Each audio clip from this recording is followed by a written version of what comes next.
keep all the language clean and everything. So today we have two great presenters, Rick Kalman and Dan Whelan, and we're going to start off with a conversation with Rick. And I think most of us probably know Rick, but I think there's probably a few people here who don't know him that well. So Rick, maybe you could give us a quick synopsis of your backstory and how you came to work at FileMaker. Okay, yeah, so this is actually my second career. Probably like a number of you who started out in another life and discovered FileMaker, right? So I was actually, all of my degrees are in psychology, right? So I've got a BA, an MA, an MFCC. I was going to become essentially a psychologist or an MFCC, and realized I don't really actually like that business. So I was a social worker, right?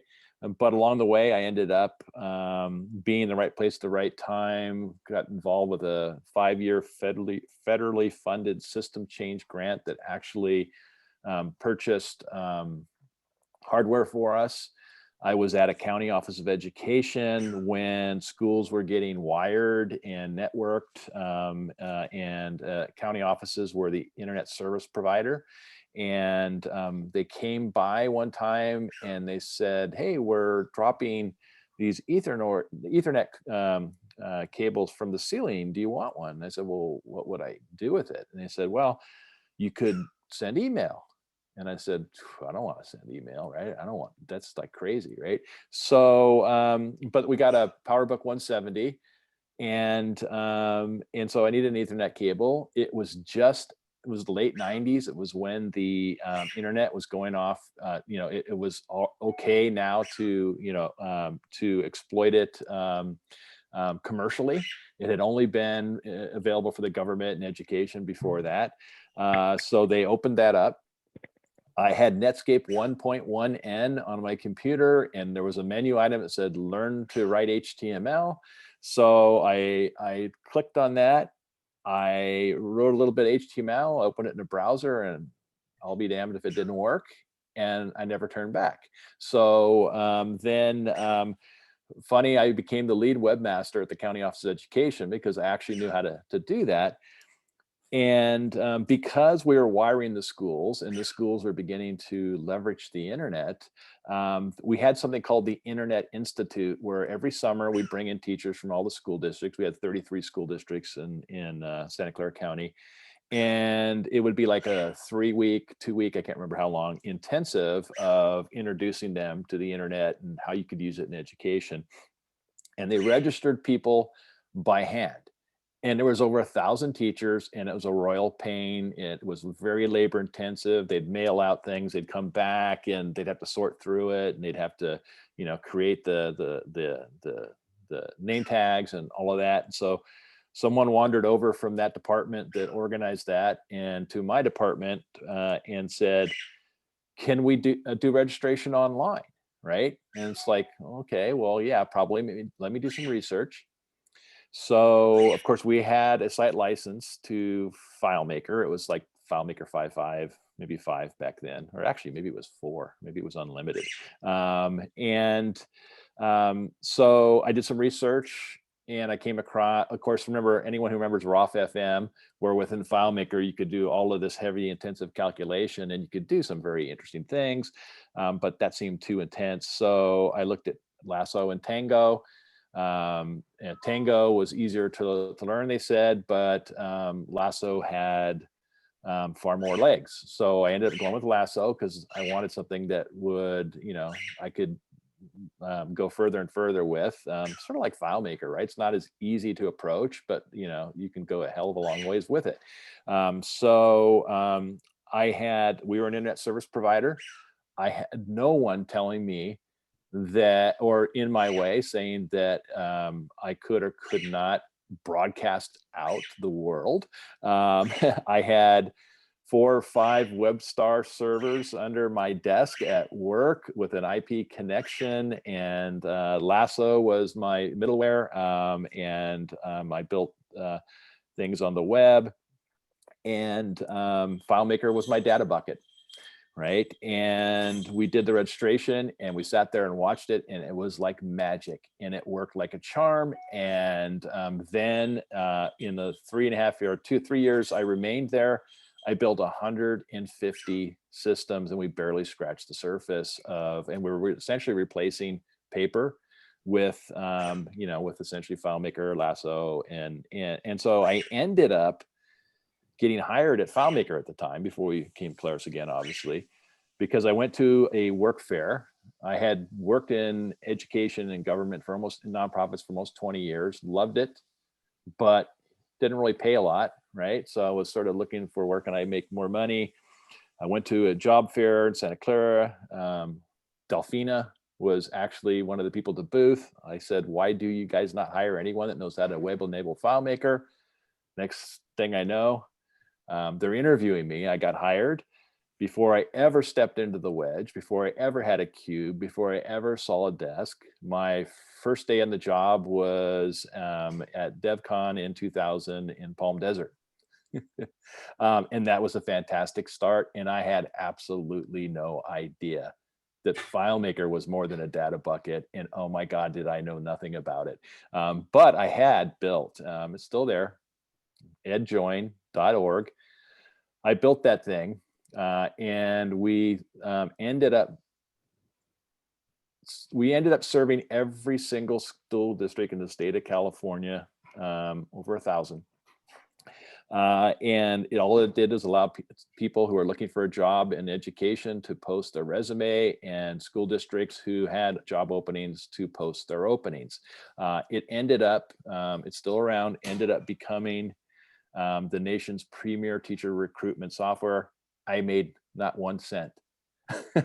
And the reason was because I worked for a governmental agency, and they owned all, and had it been private, I would be probably living next to Larry Ellison right now on his island. But I learned a lot there.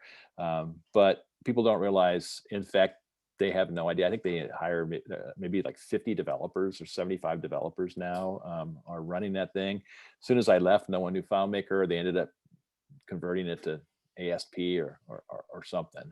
It's no longer on FileMaker, but the whole thing sure started there. So that's how I got. That's how I got from the beginning to my beginning at FileMaker. So your first Devcon was Palm Desert. That was my first one too.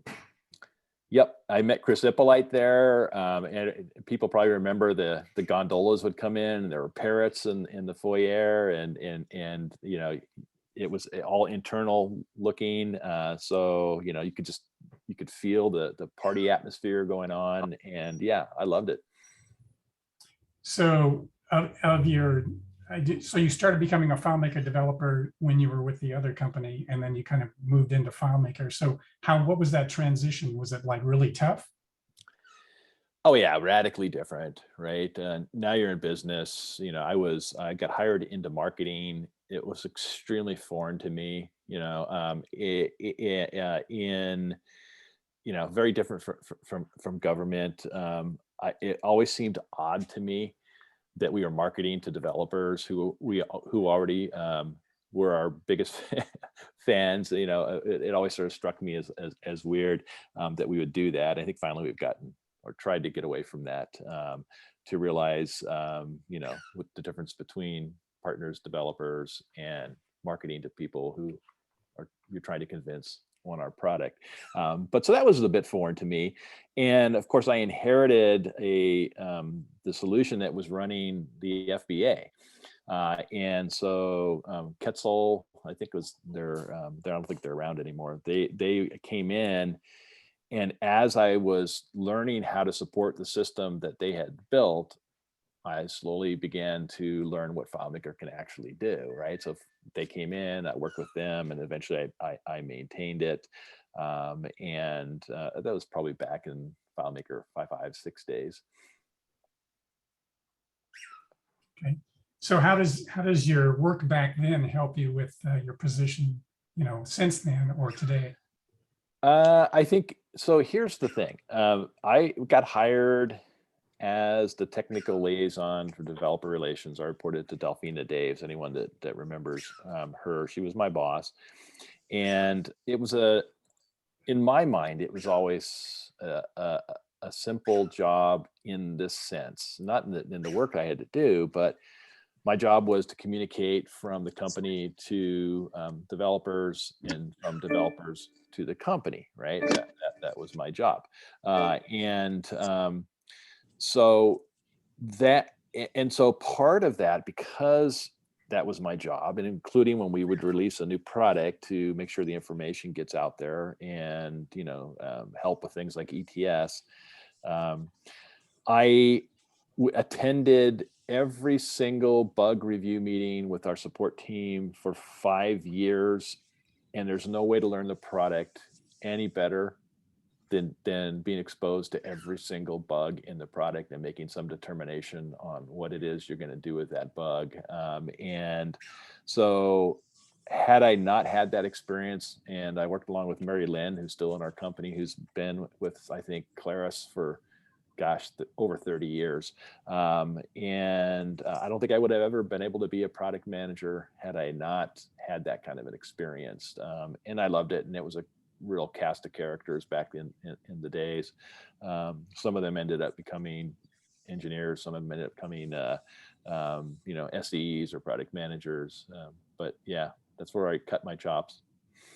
So is there anybody at Claris now that's been there longer than you have? Oh yeah, my gosh. I barely just passed the threshold of being a newbie. Oh. So there's a list that used to be and still is maintained from engineering, and they used to keep, it was called the first 50 employees at Claris, right?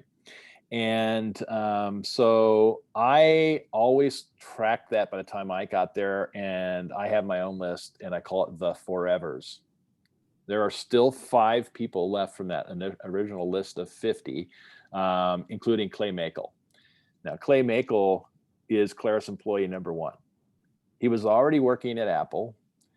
Claris got formed. I think Guy Kawasaki was, part of that. Bill Campbell ended up running it, and Clay was hired. But Clay wasn't the first person, even though he was the first employee at Claris, wasn't the first engineer that worked on FileMaker. It was Frank Liu.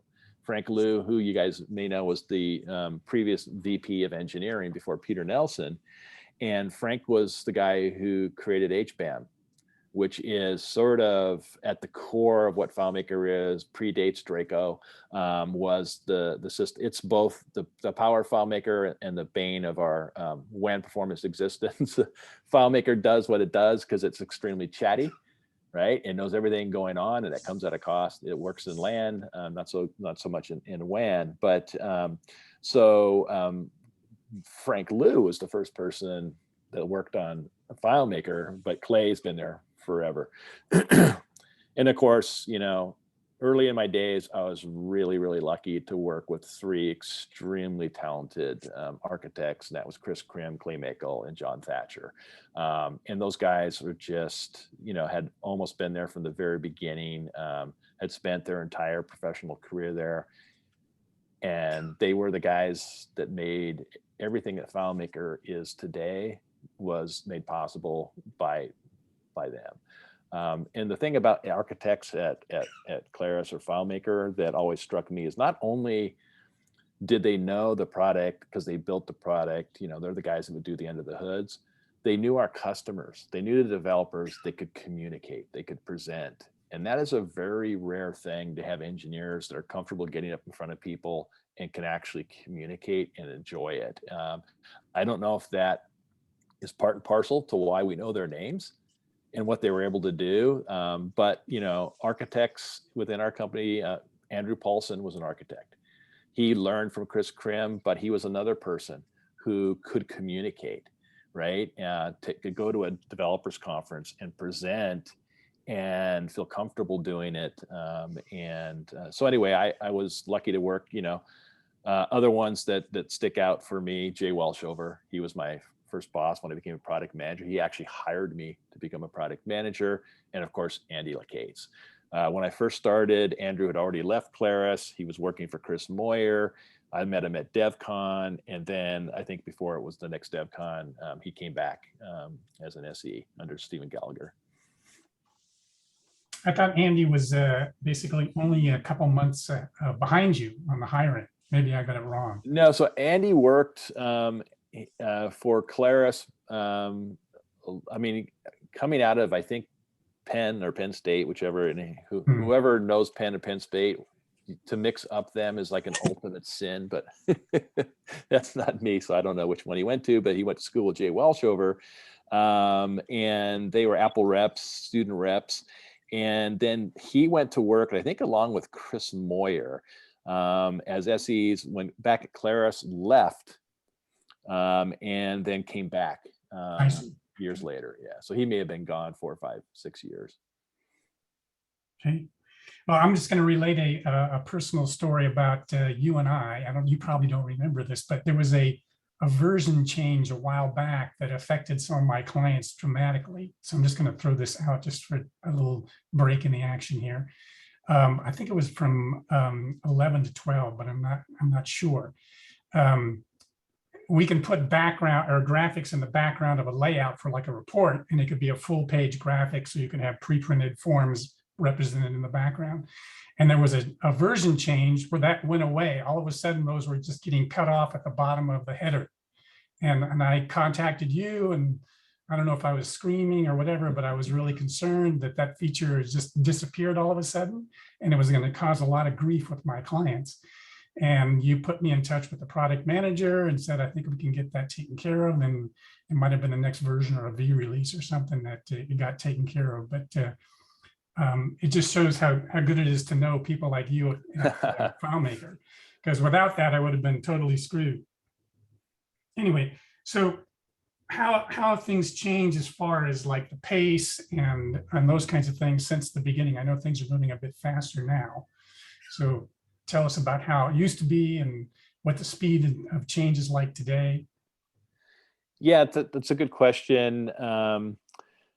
Part of my response is a bit skewed because when I started in August of 2000 at FileMaker, FileMaker, what became FileMaker 7, was already underway, Draco, all of that work, and it had actually, they had been working on it for a number of years, and it was just there's this big project, codename Draco, and it's going to do, or Rujin is going to do all these things, right? And it will change everything. And so the company really swelled in size, right? And this was a monumental effort that I'm convinced, had we not done it, we would have been out of business at this point, because it breathed the next generation of life into the platform, right? Radical change. As you know, Stephen, Wim, Danny Mac, others, Dave, who helped us make that transition. But imagine asking your developer community to relearn everything they know about the product, right? And how we made it through that, my God. But the thing about, so that sort of skews it, because that was a sort of different thing. But after 7, the methodology we use is essentially now called waterfall, right? You create first thing you do is you're going to have a release. You don't know when it's going to be. You have a marketing requirement document. If you get that approved through the execs, then you go on to the product requirement document, which is essentially what features are you going to add. And if you get that approved, you get into engineering saying, here, we commit to build this by then. A release typically took 17, 18 months, as long as 21, 22 months, and as quick as 11 months, because we had to do FileMaker 8.5. FileMaker 8.5 was never planned. FileMaker 8.5 was an interim release because of the original, I think, PowerPC change that we had to accommodate. And so we threw in the web viewer. Thank God. That was the first feature I ever worked on. And I had everyone in the company going, why in the hell would you put a web viewer inside a database? And I said, I thought the same thing when I first heard it, but I went for a walk and I thought about it. And I said, oh my God. And so that's what I told them, right? I said, just wait. 1, can you imagine the data in your database drives the resources on the web? We're just thinking, hey, it's a web viewer, right? But what y'all did with that thing, I mean, Digital Fusion had created essentially design surface before there was a design surface off the web viewer. People would put building in charting. That thing has had some legs, right? But I literally had people going, why would you want that? And so that was sort of fun. Yeah, so I don't know if I've gone into the weeds here, just thinking about all the things I've been doing. It's okay, we've got time, but so maybe you could elaborate a little bit more on how the company culture is a little bit different now than it was in the past. Yeah, the speed. Yeah, the speed. So waterfall, here's the thing. The speed is radically different, right? And how we got from, and you got to realize how the business has changed. When I had never worked at Claris, right? So I already came in, it was FileMaker. There was something I used to call Claris mentality. Of course, I don't talk about it now because we became Claris again. But what I meant by that, it was shorthand for shrink wrap, right? Because back in the day, you produced a product, you stuck it in a box, initially on floppy disks, and then it had to require a CD, and eventually it needed a DVD, right? But you literally created a box and it went out the door, and operations printed the boxes and you put them on shelves and you sold them through the channel. And that, and the whole business was, you have created a product, you have sold that product to a customer, they own it outright, right? It's not, there was no, licensing and that kind of thing. And so you have to add additional features to the product because you want to sell it to the customer again at half the price they originally paid because they want the enhancement. That was the shrink wrap software business. Well, of course, that leads to bloat over time, right? Because if you keep doing that and you have this cycle of, peaks and valleys. So that was the waterfall methodology. Once you decided, and it would be at least 18 months before we shipped the product, we were saying this is what's going to be in it, right? And once you said that was what was going to be in it, that was going to be in it. You could not add anything else. Right? So what, bless you. So, or Gesundheit. So what happened is FileMaker Go, right? FileMaker Go comes along, and it's moving pretty quickly. In fact, it's moving much faster than our release cycles. And this upstart kid who worked in tech support, whose name is Robert Halsey, came to me and said, I think that we're going to have to start delivering software faster. We should move to an annual release cycle. And so we thought moving annual release cycle was fast, right? Oh my God, every year now we're going to crank something else. So we timed it. It's going to be in May because we're going to get something out before WWDC. And our first VREV will be in the fall when we have to accommodate the new operating systems, right? So we moved to yearly. We thought, oh my gosh, are we moving fast? But we hadn't gone agile yet. And eventually we realized 1 year is too slow. When I planned a release that came out every year, it was an 18-month in advance. It would be August. I would produce the MRD for something we were going to ship the May after that, right? 18 months for a yearly planning cycle. Well, what happens in technology, sort of similar to the Moore's law, right, is technology keeps evolving and it leverages what it's done, and it's an exponential growth. And I began to realize, oh my God, things are moving so fast now that we have to take a trajectory for technology to make sure that we don't fall behind. So that trajectory has to be there, and we can't do it in the waterfall methodology. So we adopted Agile. Massive change in the culture. We're still going through this. It happened exactly at the same time that Dominique retired and Brad came on board. But what it has done is given us the ability, for instance, 19 from May of last year when we introduced 19 to 19.3. For instance, 19.2 to 3, I believe it was that one. there were more improvements to FileMaker server in that 3 months than 3 previous release cycles, because no longer did we have to plan 18 months in advance for something that you know, in a world moving so fast that you couldn't possibly get it right, to being able to get much closer in just in time. So I'm convinced that's better methodology. One of the other things is you could only do VREVs. You could only fix bugs or close security holes, but you could never add any features to a product in a waterfall cycle. And it was just too slow, and you can't plan far. No one can plan that far ahead in a world that's changing so quickly, right? But so it's a radically different place. It's much faster paced. But I think the methodology is far sounder. In fact, we've moved beyond just pure agile. We've adopted what's called Scrum at Scale, which is essentially a variation of agile for companies that have multiple teams, Scrum teams, right? And so we've adopted that methodology currently. Oh, cool.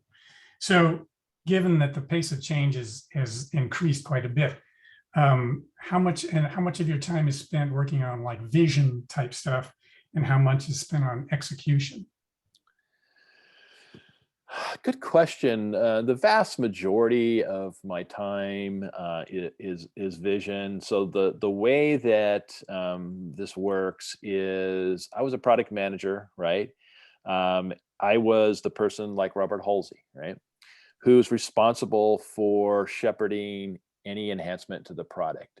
A product manager knows a feature or the features in a release that they worked on like the back of their hand. There's no one closer to it, right? So you get to know that product extremely well because you lived it, ate it, breathed it, working with the engineers, deciding, here's my vision I have, you know, to implement, making decisions. Yeah, it's still, you know, it's there. Sometimes you kill it. The first time we did script triggers, I killed it.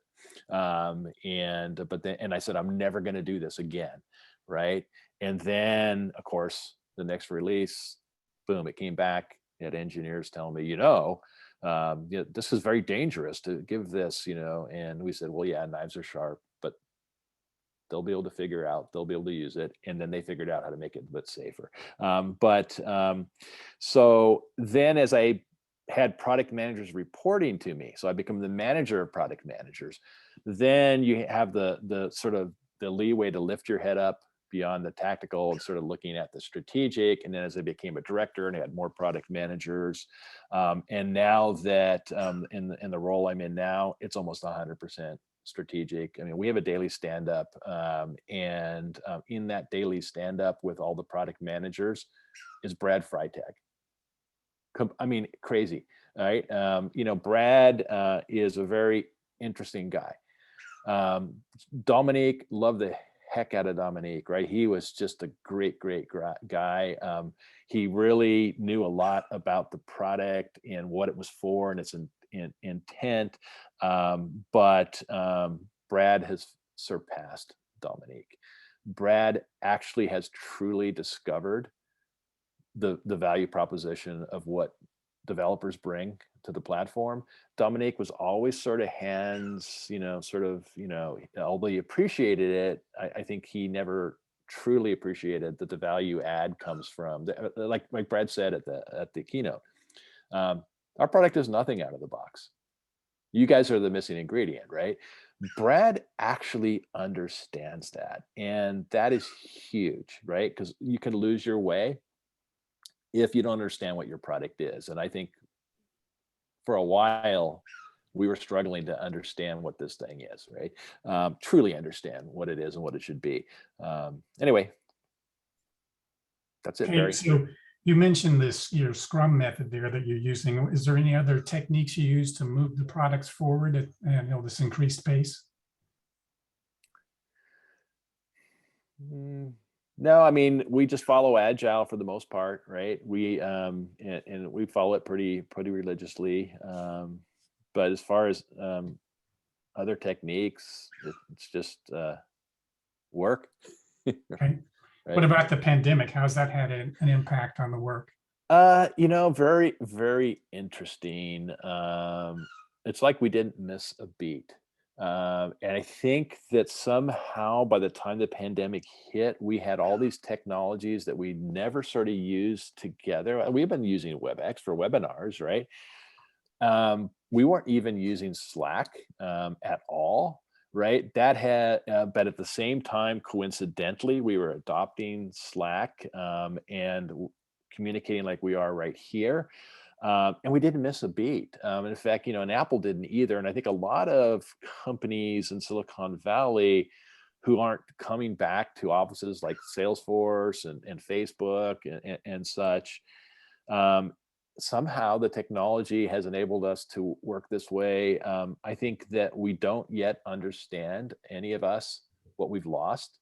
All I know is the longer it goes, the more and more those of us who understand what this meaning is are really jonesing to get back together at a Devcon in person, right? Because there are people who have never done anything like that but virtual in our company. We have a lot of people in our company who have never actually worked physically together at all. They're just a Wow. two-dimensional visual depiction. So I don't think yet we understand, because we're still in the middle of it, of what it's done. But we've been able to have continuity, and we just, boom, we just hit it, and it just works. So I'd say it's a combination of WebEx, or like we're doing here, and Slack in between, and email when we need it. And we also have adopted Jira and wiki pages, and everything is essentially moved into that realm, and it suits us just fine. Okay. So how do you feel about the direction that things are moving in? I mean, what would you like to see change that hasn't? In the sense of product or company, Yeah, or products, company, and well, you could do both products and the company. I mean, obviously, you're aware, if you watch the Engage Beyond keynote or the follow-up Q&A with Brad and Pete, what we were calling Next Gen, or NG, is now new stuff, right? Headed up essentially big time by Robert Halsey, which is fantastic, and that has to be done. So here's probably the biggest thing we've done since 7. And the reason is that as much as Web Direct was a vast improvement over instant web publishing, it never quite got us to where we needed to go. Some of it was the technology behind it, and if you look at the architecture and how it all hangs together, it's like a Rube Goldberg device. I'm always amazed it actually works, but it doesn't take advantage of a lot of the modern technologies. The world has moved to cloud. Almost all of our competitors are in the cloud. In order to have economies in the cloud, you need to have multi-tenancy, and FileMaker was never constructed that way. So as you know, if you're using FileMaker Cloud, they spin up an EC2 instance at Amazon, and that's really expensive, right? So we have to re-architect our product to be able to take advantage of multi-tenancy, to be able to take advantage of performance. We're also building a much better modern version of WebDirect, because the deploying software after you've built it is a big deal, and nobody wants to download software these days, right? At the same token, it's a competitive advantage for us, because almost all of our competitors have no on-premise offering. If the internet goes down, you're screwed, right? It's very, very rare these days. So what used to be seen as, oh, that's a dinosaur, is if you have both, you have a hybrid ability to deploy. So I say that on-premise, we just rename it the Edge. And it's just as modern as it's ever been, right? So the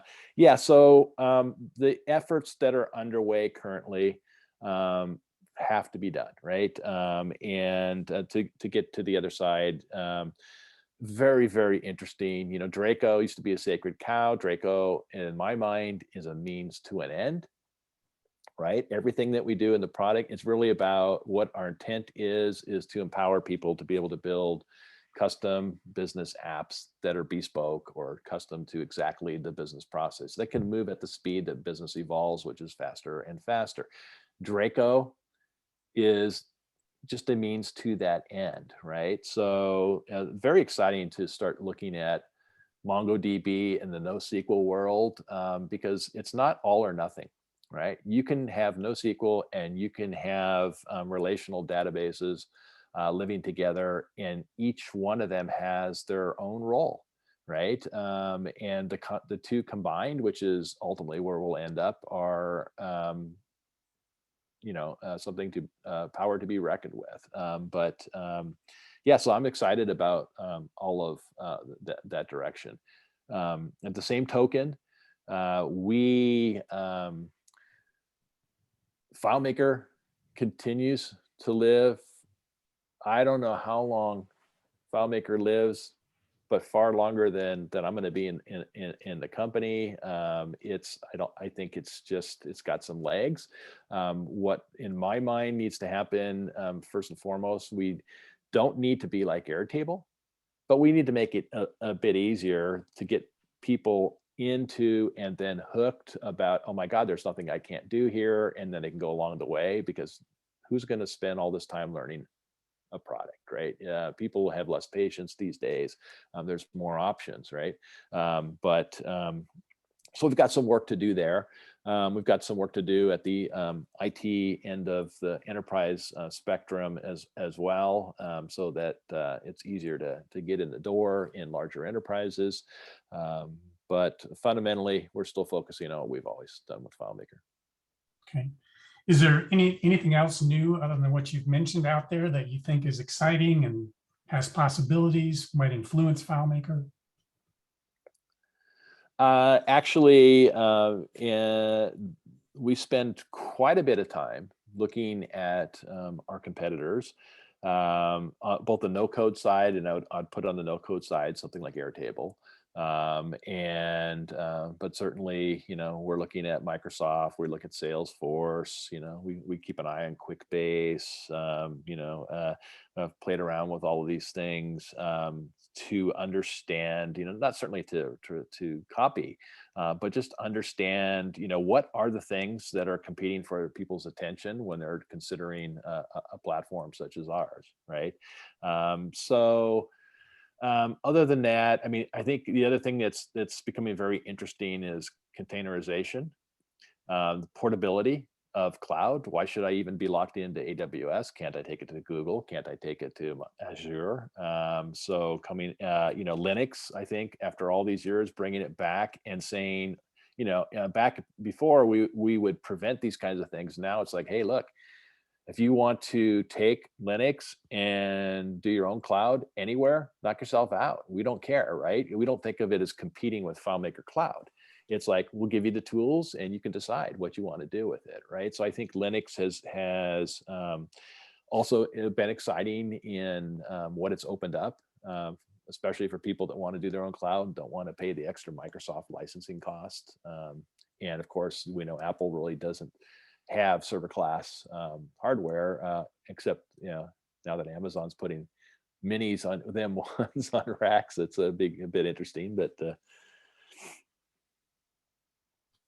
okay. Have you seen any other software companies out there and mistakes they've made that you've managed to avoid, or that sort of thing? It's kind of a vague question, but well, yeah, there's two things that occur to me when you say that. One is what we have been lucky enough to avoid is what I call the database boneyard. DBase, FoxPro, Delphi, all the things that used to be there that are gone, right? Access, even though it's still there, hasn't gotten any love from Microsoft forever. In a way, FileMaker was the sole survivor of sort of the desktop land database. So we're still here, right? And that was also, you know, in a way, because of where we came from, how long we've been here, the fact that what I used to call the Claris, you know, mentality, or the shrink wrap way of seeing the world, when the world has radically moved beyond that, I remember distinctly one day pulling into the parking lot, maybe about 6:30 in the morning, and sort of just saying, "Gosh, we won, right? We're like the sole survivor, right?" And then the next thought that came, and just I hadn't even gotten into the building yet, is, where did everyone go? And that was sort of at the very beginning of the explosion of no code and low code. And in fact, the light bulb went on for me. I remember distinctly having a call with Dave Knight, right, who said, "You know, you guys, do you realize that there's some competition out there and these things?" And then he started showing me the stuff, and I'm going, "Holy crap!" I mean, and then I said, "Dave, give me that." He goes, "Rick, it was really hard for me to put this. You do this yourself," and I did. Right. But that was an eye opener. I haven't turned back since. I maintain something called the competitive intelligence, so we call it CIQ, where not only have I dove into all of our competitors, deep dive into our competitors, and documented it, played with it. I have a watch on stuff. I'm constantly curating, because if you want to go away, stop paying attention to what's going on, right? If you don't like change, don't work in high tech. That's all it is, right?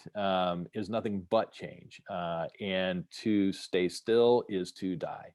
And we have no intention of going that route.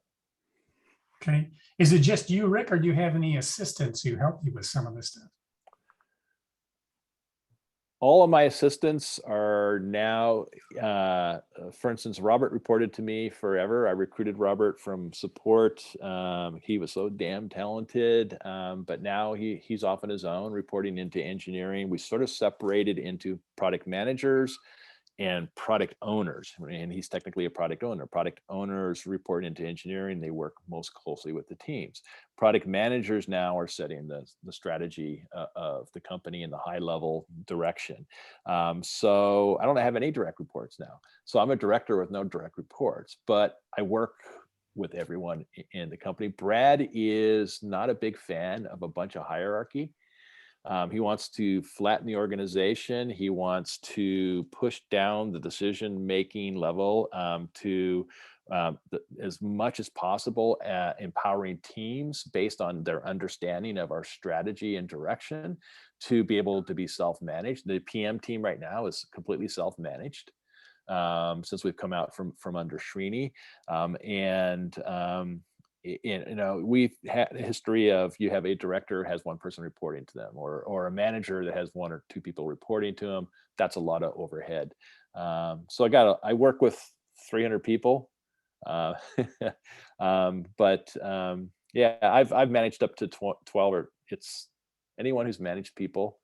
It is hard. Yeah, it's an art, right? Here's what I think about when you manage people. When you're an individual contributor, you are as good as you are as good. When you're a manager, you're only as good as your weakest link, and you always have a weakest link. interesting perspective. So before we open it up to questions from the general group here, what advice do you have for any new or legacy FileMaker developers? For legacy, I think that I use the example of the introduction of JavaScript, right? And the thing about that is, you don't have to learn and master everything in order to take advantage of it, because guess what? There's a order of magnitude more people on this earth that know JavaScript than know FileMaker. Therefore, you can probably get a kid who didn't even go to college, is still in high school, that would run circles around you on JavaScript. why don't you hire that guy if you don't want to learn it yourself, or learn it, right? It's just the expanding how you think about as these technologies come in. Is it's okay not to know and master everything. There was one time you used to be able to, but understand these technologies, how you can exploit them, and just start thinking out of the box, right? Any of you that have been here for a while, certainly you're going to be able to ride this out till you retire. For the newbies, though, it's going to be a completely different world, right?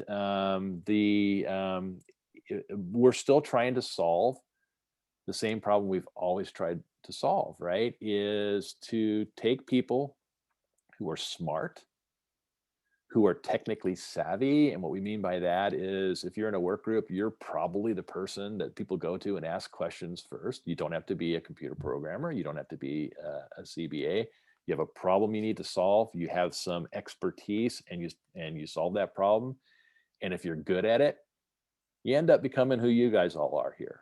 Almost to a T. Over the years, it always fascinated me. I'd go to Devcon, I'd be in sessions, I'd see people on stage, and if you know their backstory, they all came from somewhere.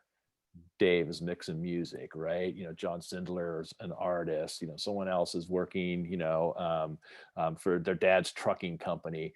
They pick up FileMaker because they had a problem to solve. They enjoyed it. They kept doing it.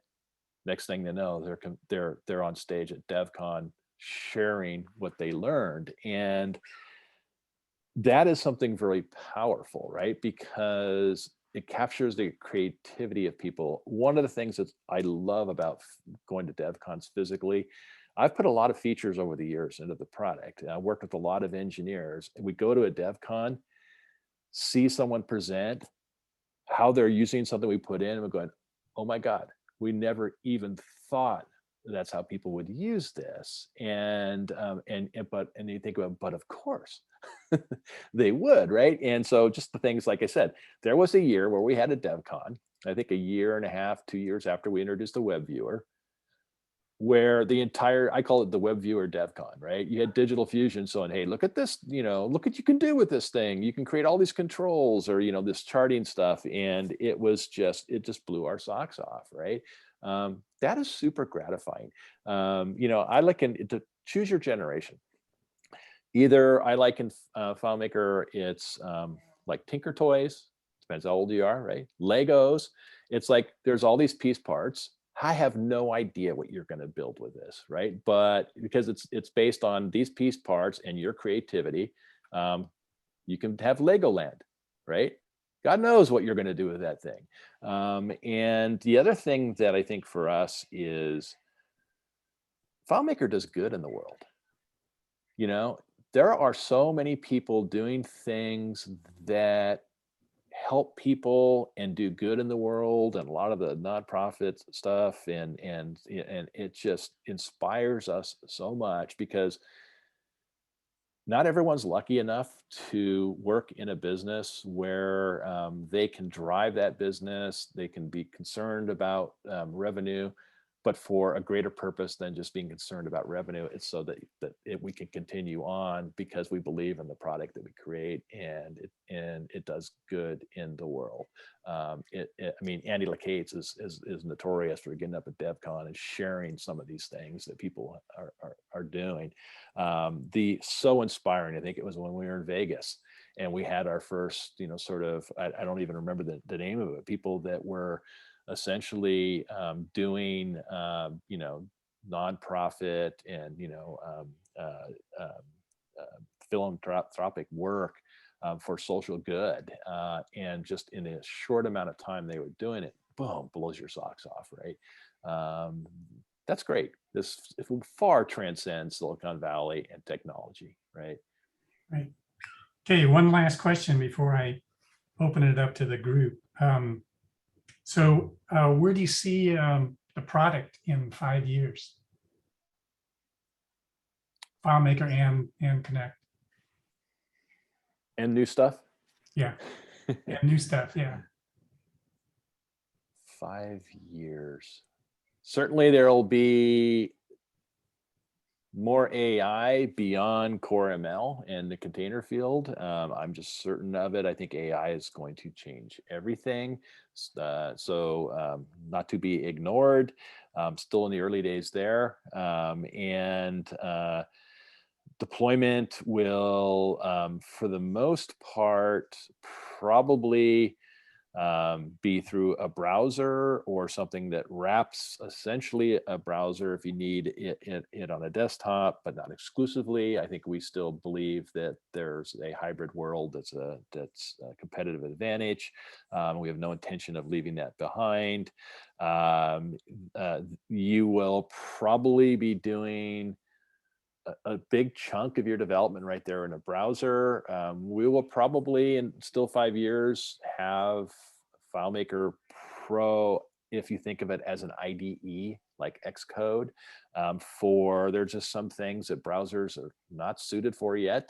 No reason to wait for it, no reason to uninvent. You know, Steve used to talk about, when they first had motor vehicles, most of them were trucks and they're utilitarian, right? And then they evolved the automobile, but they didn't uninvent trucks, right? So we don't have to uninvent FileMaker. It is an extremely useful tool. When you can use Xcode in a browser, then maybe we'll think about putting FileMaker in a browser. I would assume you'll be able to develop on an iPad or iPhone in 5 years. Draco will probably be gone. We'll probably be able to have our cake and eat it too, and work with structured data and unstructured data. Yeah, I don't know beyond that. I actually had something like 5 years ago that I said, these are the things that must be done by 2025. And all of them are still true, right? It's not really hard to look out and see what trajectory you have to be on. The biggest thing is make sure that your trajectory is pointing where it can catch the future rather than always chasing the future, because as you chase the future, it's going to get further and further ahead. And that's the danger zone. Right.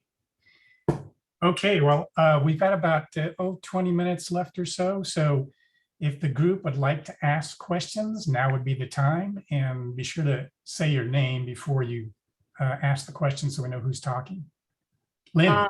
I have a question. Rick, a lot of what you've talked about, Devcons and all this has to do with the community. And for me, I've been working in FileMaker for almost 30 years. And to me, at the beginning, it was the community that drew me in, that helped me establish my business and learn the product. And it obviously, with the pandemic, we're not having in-person Devcons. But I don't think there's anything that's ever going to replace that as a community building exercise.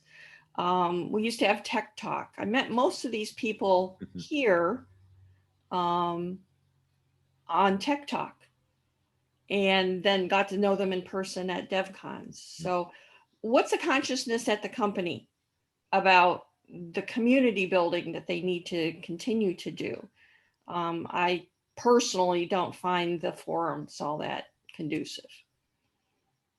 I don't, at the vast part, I don't disagree with you about the forums, in the sense that probably the tightest we ever were was when we just had the listserv, right? And it was email, and the community was much more intimate. And certainly the tools for the community need to be better. As far as the combination of that communication and almost all of you that I know, and some of you I know extremely well, it's because I met you on Tech Talk, and then I met you at DevCon, right? And I probably know thousands of developers now. There's nothing like getting together at DevCon. And sure, the sessions are fantastic. It's what happens in the hallways. It's what happens at night. It's what happens when you're checking in. It happens when you're checking out, when you're in the bars, in the restaurants. That sense of community that we have, and it can't be gotten this way. virtually. You just can't, right? People need to physically be together. So we are absolutely jonesing for that. As far as what I have to say after 21 years, Brad gets it, right? And he has discovered, as the CEO, the community. And what I mean by that is, like I said, I love Dominique to death. He never quite could acknowledge the key role, right? It was always, I remember Danny Mac used to say, I think the overall economy of FileMaker with developers is much larger than FileMaker itself, right? Dominic goes, no, it's just a small niche, right? It's like, no, wrong, right? So if you don't understand the value that our developers add to that, I think it's hard to appreciate. There was two things I think that always rubbed me the wrong way, just coming from, because I was a FileMaker developer first, is do not market to the community. They're already your best customers. Don't need to sell to them. And then don't sell to them, right? In the sense of, don't try to make them salespeople, and don't try to market to them, right? Talk to them, listen to them, communicate, right? This is the biggest thing. Listen, truly listen. Don't think you have to control everything that's being said. Feel comfortable enough to just sit there, and whatever comes your way, deal with. I mean, look at the Brad and Pete Ask Me Anything. People were saying that was so refreshing, because guess what? When we don't know, say we don't know. Tell the truth. Right? Don't try to market it to the people who aren't customer. I don't think of you guys as customers. Sure, at one level you are, but you're the missing ingredient in the box, right? And I've always just found, maybe it's my degrees in psychology, I don't know. I've always just found, if people don't feel heard, or you're not communicating with them, then nature abhors a vacuum. And you're going to fill it in with all sorts of, okay, this must be going on, that must be going on. The fact that we're part of Apple always adds an extra sort of flavor of assumptions of, what that means. But yeah, I would agree, Lynn, with you. I so much want to go to a Devcon or an Engage and just be together again. It sort of I felt this, oh my God, people are in the stadiums again. People are we missed fans. We missed people being together in groups, and the energy. There's an energy, right, that comes out of people together in groups. That the world became flat during COVID. We lost that, even in the Olympics, right? Thank God we had Zoom, and we could see this connection with the athletes' families, because they couldn't be there. But right. Okay, we got a question from Tony. Are you still on, Tony? Yeah, let me flesh it out a little bit. So one of the Claris Engage presentations, there was mention of a Smart Pack file soon to be released, which I take to be the latest iteration of what FileMaker, now known as Claris, has released over the years to show to customers, to show to developers as starting points, so someone can purchase the product, which does nothing, pair it up with some starter files, and we've seen them out in the wild. Customers call us up and it's like, oh, this looks very familiar. And I've always looked at every release. I'm a little bit out of the loop because we have our own starter files. So that's the cue up for the question, which is, what's the current state of the art in terms of the starter files? I got to tell you, I was looking on the web to try and find the current iteration of 6 starter files. Couldn't find them. Maybe it's just me. And I will say I'm very excited to see the Smart Pack files, which I can announce are going to be released soon. But if you want to flesh that out. Anyway, starter files seem like a key part of the on-ramp. So I would just wonder if you could speak to that in some way, shape, or form. Yeah, so we have gone through over the years, a lot of iterations of what the starter files are and what they're for, all the way from being super simple, right, and not very interesting and created by someone who slapped them together, to being so complex that you couldn't, as a new user, figure out. They were easy to break, but they were hard to customize, to trying to have our cake and eat it too. There is a vision of ultimately where we'd like to get, in the sense that there may be some common base templates you can start with. But having some useful templates, I sort of call horizontal, right? That regardless of what industry you're in, like dealing with keeping track of assets or keeping track of people, or, classic, orders, invoices, line items, type things, products, that, the idea of having the combination of starter templates and add-ons that are drag and drop, right?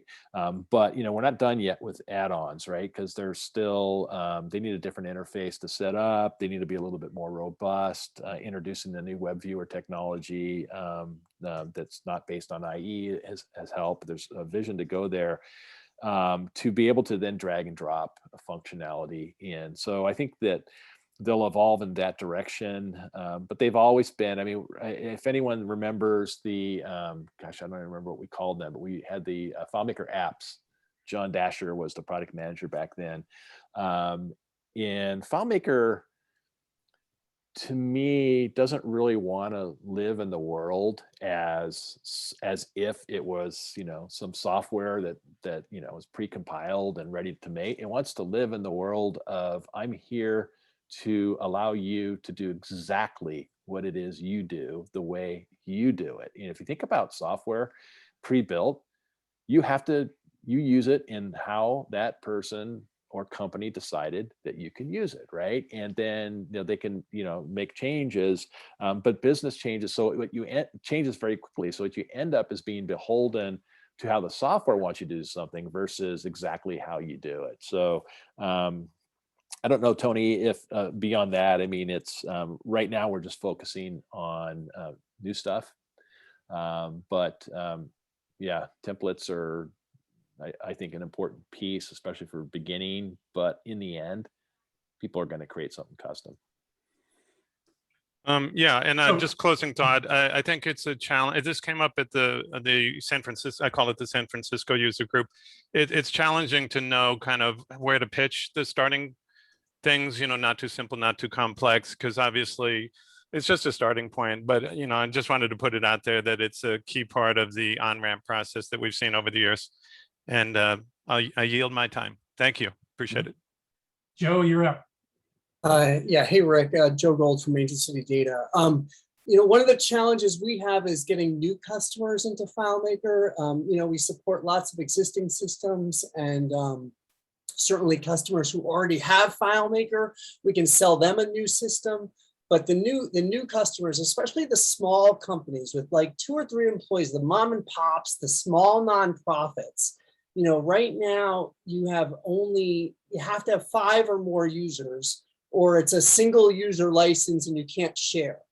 And it's like, when they have a small nonprofit with volunteers and they're trying to share their system with their volunteers, and I tell them, well, you have to pay for 5 users. 2 is no good, 3 is no good.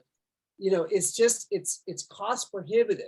And so if we can make it as easy as possible to bring new customers, small businesses into the fold, I think it would be great, Absolutely. We hear that quite often. Absolutely get it. In fact, we're working on that right now internally. Yeah, because it's 5 is a barrier of entry for cost, right? And if you've been around long enough, everyone understands sort of the viral nature of FileMaker, right? Someone could pick it up and it sort of just blossomed and grew an organization organically. And remember, we used to start at 10, right? And then we went down to 5. But yeah, and the combination of eliminating at least support for shared hosting, and 5, we are looking at freemium, right? And how can we get FileMaker as, for lack of a better word, as a IDE into the hands of as many as people as possible, as developers, to pick it up, use it, get introduced to it, and then get paid for deployment, right? So that's something that we're also looking at, as well as things like supporting anonymous license. And so we're well aware of a lot of sort of the licensing and pricing barriers to growing the numbers. Two ways to grow, right? One is to to charge for your product and say charge more, right? But there's a balance there. Another way to grow is by increasing the number of people using our product. If I can get FileMaker Pro in people's hands and they don't have to pay $540 for it, right? And then because who's going to do that these days? So yeah, I think that you're seeing, and we see the same thing, is that's conducive to existing customers. FileMaker is very sticky, but a much harder pull for those new. And there's a lot of options out there these days. Okay, Steve Abrahamson. Steve. Hey, Rick, how are you? Great. Haven't spoken Good to you for a while. Yeah. Good to see you, man. Yeah. Hey, listen, in terms of the design surface of FileMaker, there's a lot of things that are looking towards JavaScript and third-party opportunities and add-ons and stuff like that for features.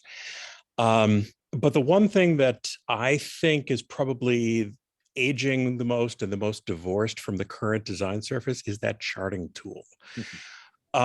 Is there any thought internally of like we need to like leapfrog? This is aged past what looks modern anymore, and it's hard to use with the current methodology of how the inside of FileMaker works.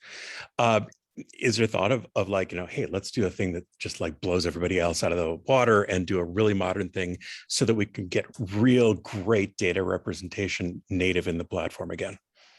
Yeah, so that's a good question.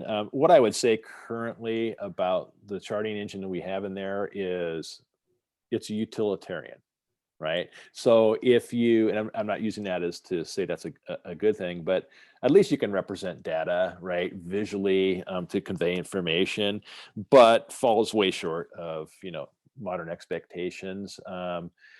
Certainly, for instance, one of the things that impresses me with some of our competitors is the ability to do things like dashboards very easy and give views, sort of do Tableau type, actions, even down to the point where the end user has some ability to do that as well. So that's something we're definitely paying attention to. But to tell you honestly, that is not on our forefront until after we put in the new sort of architectural underpinnings of the platform to take advantage of all of the modern capabilities out there. Yeah. Hey, Rick, I got a couple of questions here. I'm just going to read them off to save time here. So let me get back up to the top here. Let's see. Chris Moyer, Rick, can you comment on the long-term prospects of FileMaker's IDE, the design tools, banded report generator, et cetera, in terms of reproducing a similar UX in a cloud authoring environment? Or are you moving towards something completely different? Certainly reporting is key in FileMaker. It's one of the big strengths of the product, right? It's versatility. Yeah, that's not lost on us as well. So I sort of put charting and reporting and all together. So I don't know specifically beyond that, Chris, what you're maybe you're talking about, the kind of control that you can have, and are you gonna potentially lose that in the future, or what do you guys? Yeah, I mean, I guess it's a larger question about the IDE, like yourself and a lot of us here, I've looked at some of these other tools, and I'm immediately struck by how inferior the authoring experience is compared to FileMaker. It's like, wow, this is a train wreck compared to FileMaker. I think Bubble is pretty nice, but most of the other things, you either feel like I have no levers to grab, like in an Airtable where you sort of get what you get and you can't, sort of push it around the table very easily, or you have a million levers to grab, and something that you can do in 1 or 2 steps in FileMaker takes like 10 steps to do in another tool. And so that the the ease, the facility with which you can do stuff in FileMaker, I think is really crucial to why people love it. You know, it just makes things easy to do. And I think it's tricky to, you know, adopt some of these modern user experience paradigms and keep that smooth experience at this, you know, it's a tightrope you got to walk to be modern and still maintain that ease of authoring. And I just was curious what your take on, you know, walking that tightrope is. Yeah, no, I think you nailed it, and we see exactly what you're saying. I think we had spent, I think it was, you know, gosh, a little bit over 2 years now that, you know, we got on stage and started talking about, you know, NG and Cloud First, and, you know, maybe scared a few people and what did they mean.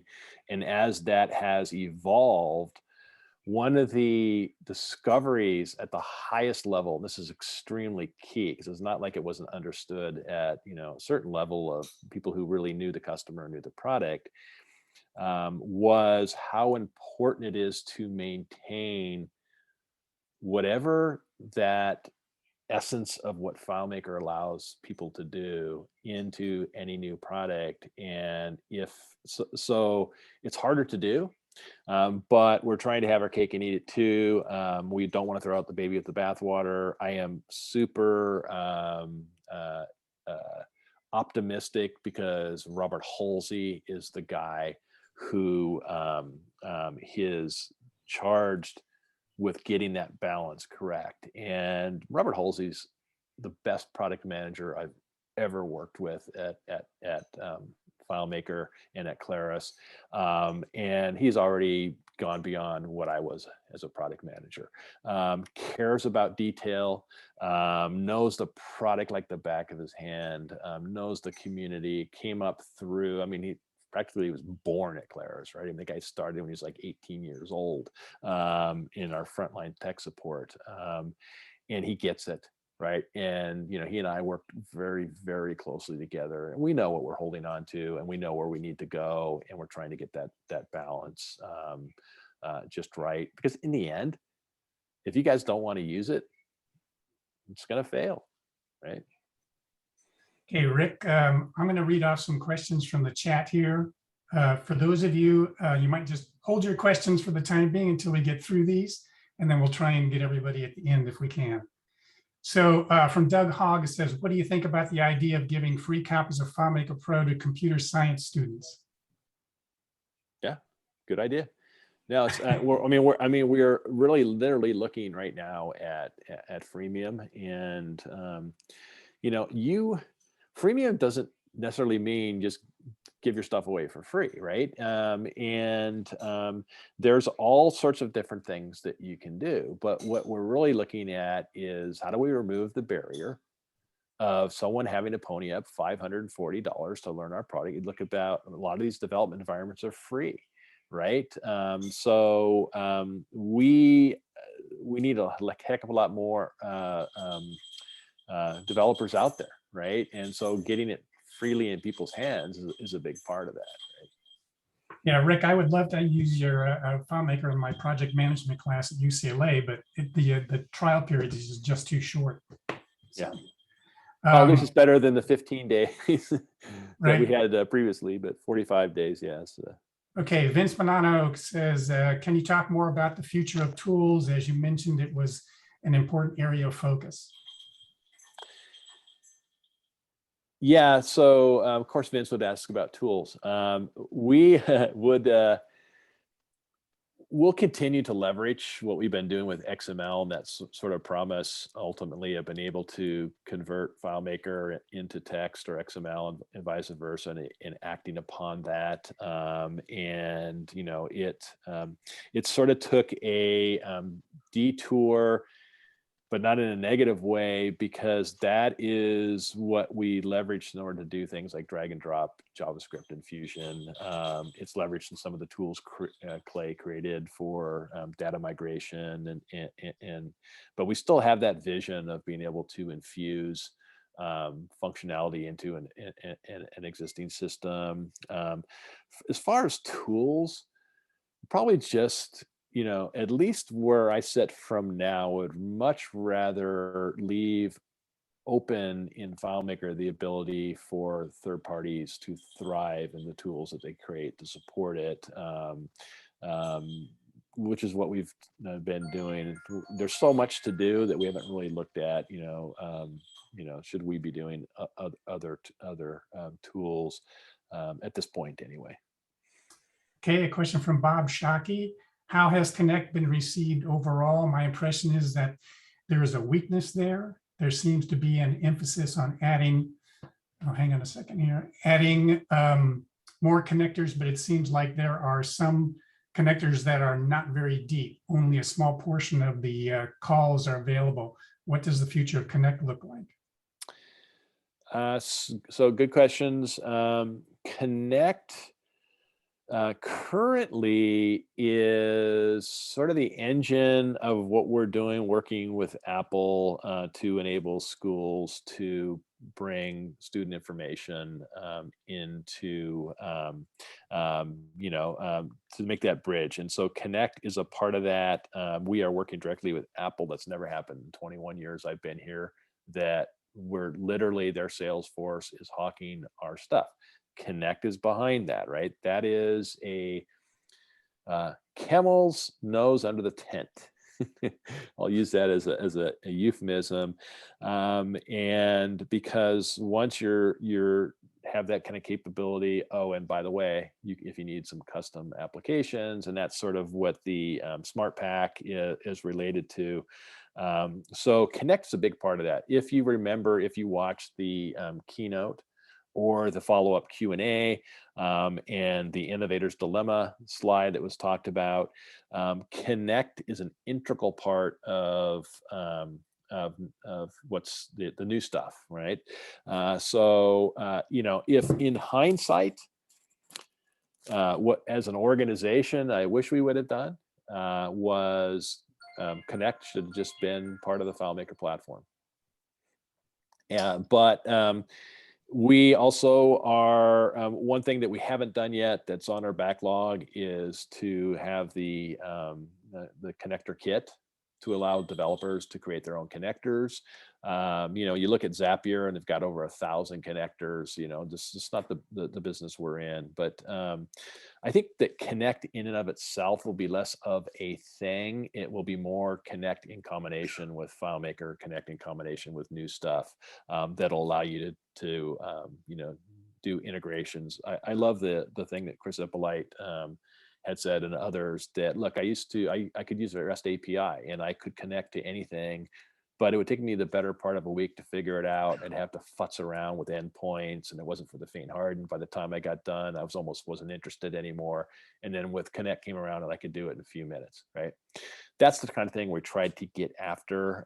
So we've barely begun to scratch the surface, and it is an integral part of our plans going forward as a separate business, as a separate purchase from FileMaker. I don't think it's landed right, and we're not done with it.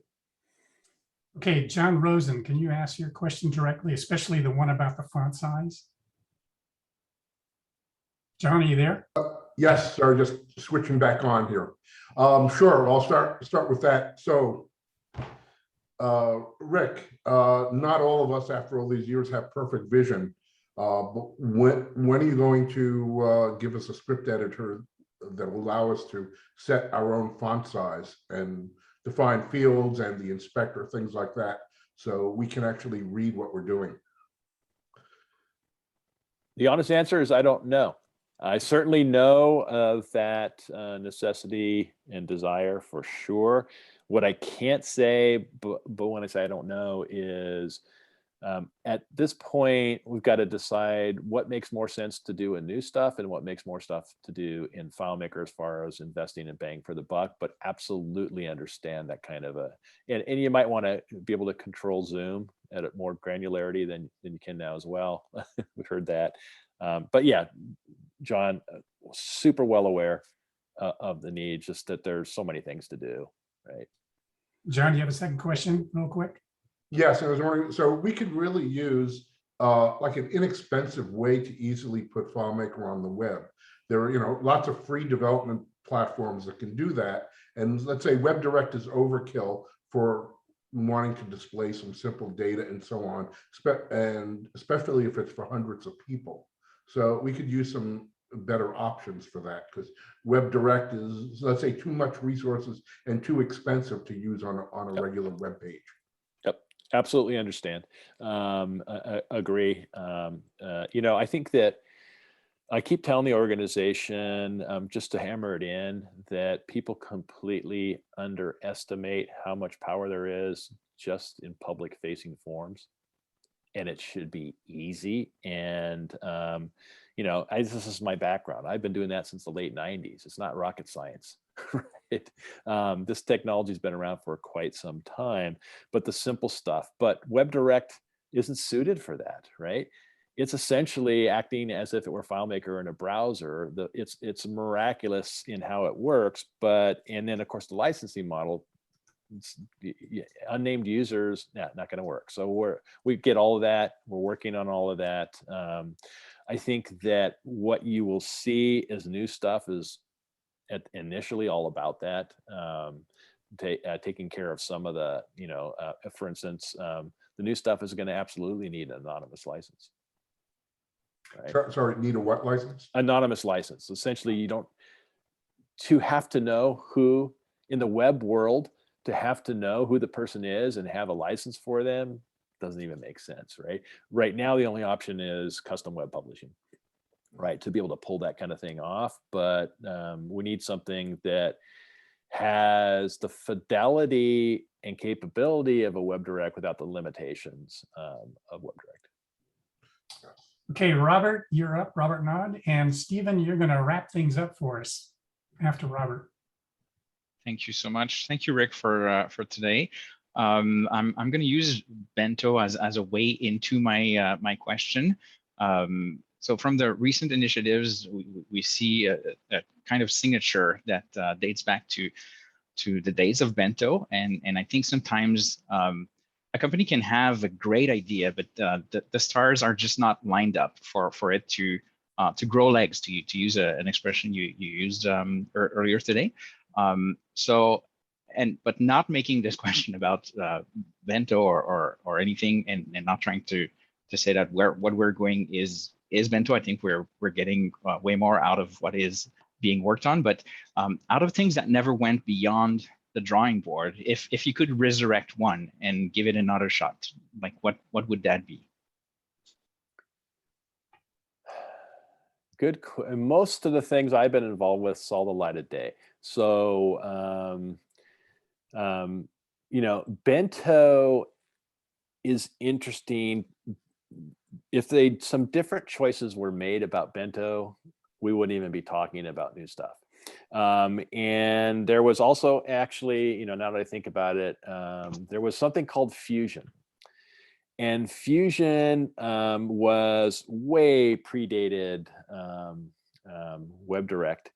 And if anyone remembers DabbleDB, it was essentially a browser-based database.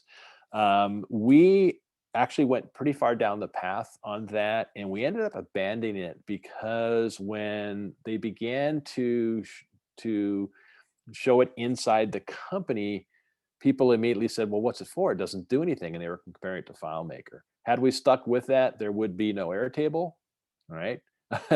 We wouldn't be doing a new stuff because we would have chosen technology that was in the right direction.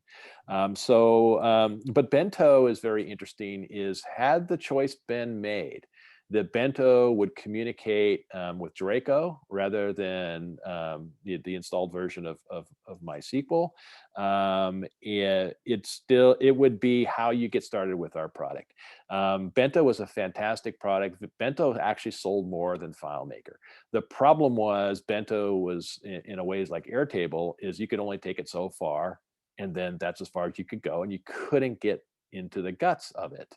I always thought that, in fact, a planning cycle when Heather was here, when I started out, we used to get together at Apple offsite and plan the next releases. The vision was, imagine a swimming pool, the shallow end and a deep end. with Bento on the shallow end and FileMaker on the deep end, and you can just swim across there as you learn to swim, right? That to me is still missing, in that FileMaker needs to be more approachable, not to dumb it down and give it this wall you hit because it has limitations, is to be able to start simpler and keep on going, right? Because as you all know, you can keep on going for decades, as you all have been doing it, right? And there's really no end in sight. So anyway, that's my answer. Thank you so much. Hey, Stephen, you're up. And Ralph, you're up last because I missed your question. Thank you, Barry. Off of the products and the features and things, and back for a moment and back to the community and the people. Rick exemplifies himself in everything he has ever done in the past 21 years that he has been FileMaker / Claris. What he called for, I will never, ever forget. 20 years ago tomorrow, when my phone rang and it was Rick checking on me because he knew where I was scheduled to be that morning, and that I was able to tell him that I wasn't there, and that I was able to tell him that two other very well-known members of the community, one of whom was supposed to have been in the World Trade Center, and the other of whom was on a train headed to the Capitol in Washington, both had been turned around and were safe. And that exemplifies, I think, the character of the man and what we should like to see always from the company. Well said, Stephen. Thank you. Ralph, you have a last quick question? Yes, indeed, if I may. Thank you very much. Rick, I'm really a big fan of FileMaker, and one of those people who got into it essentially by accident.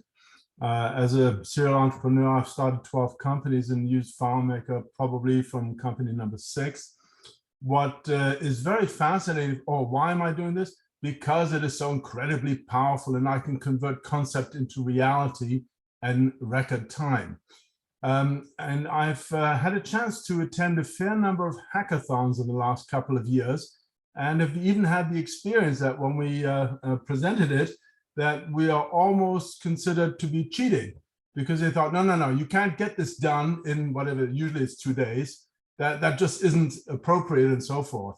So my question in a nutshell is to say, gee, it seems to me, given this amazing capability, that is an area FileMaker may, or Claris may, really want to look into in terms of sponsoring it, especially for entrepreneurs or wantrepreneurs, as the case may be.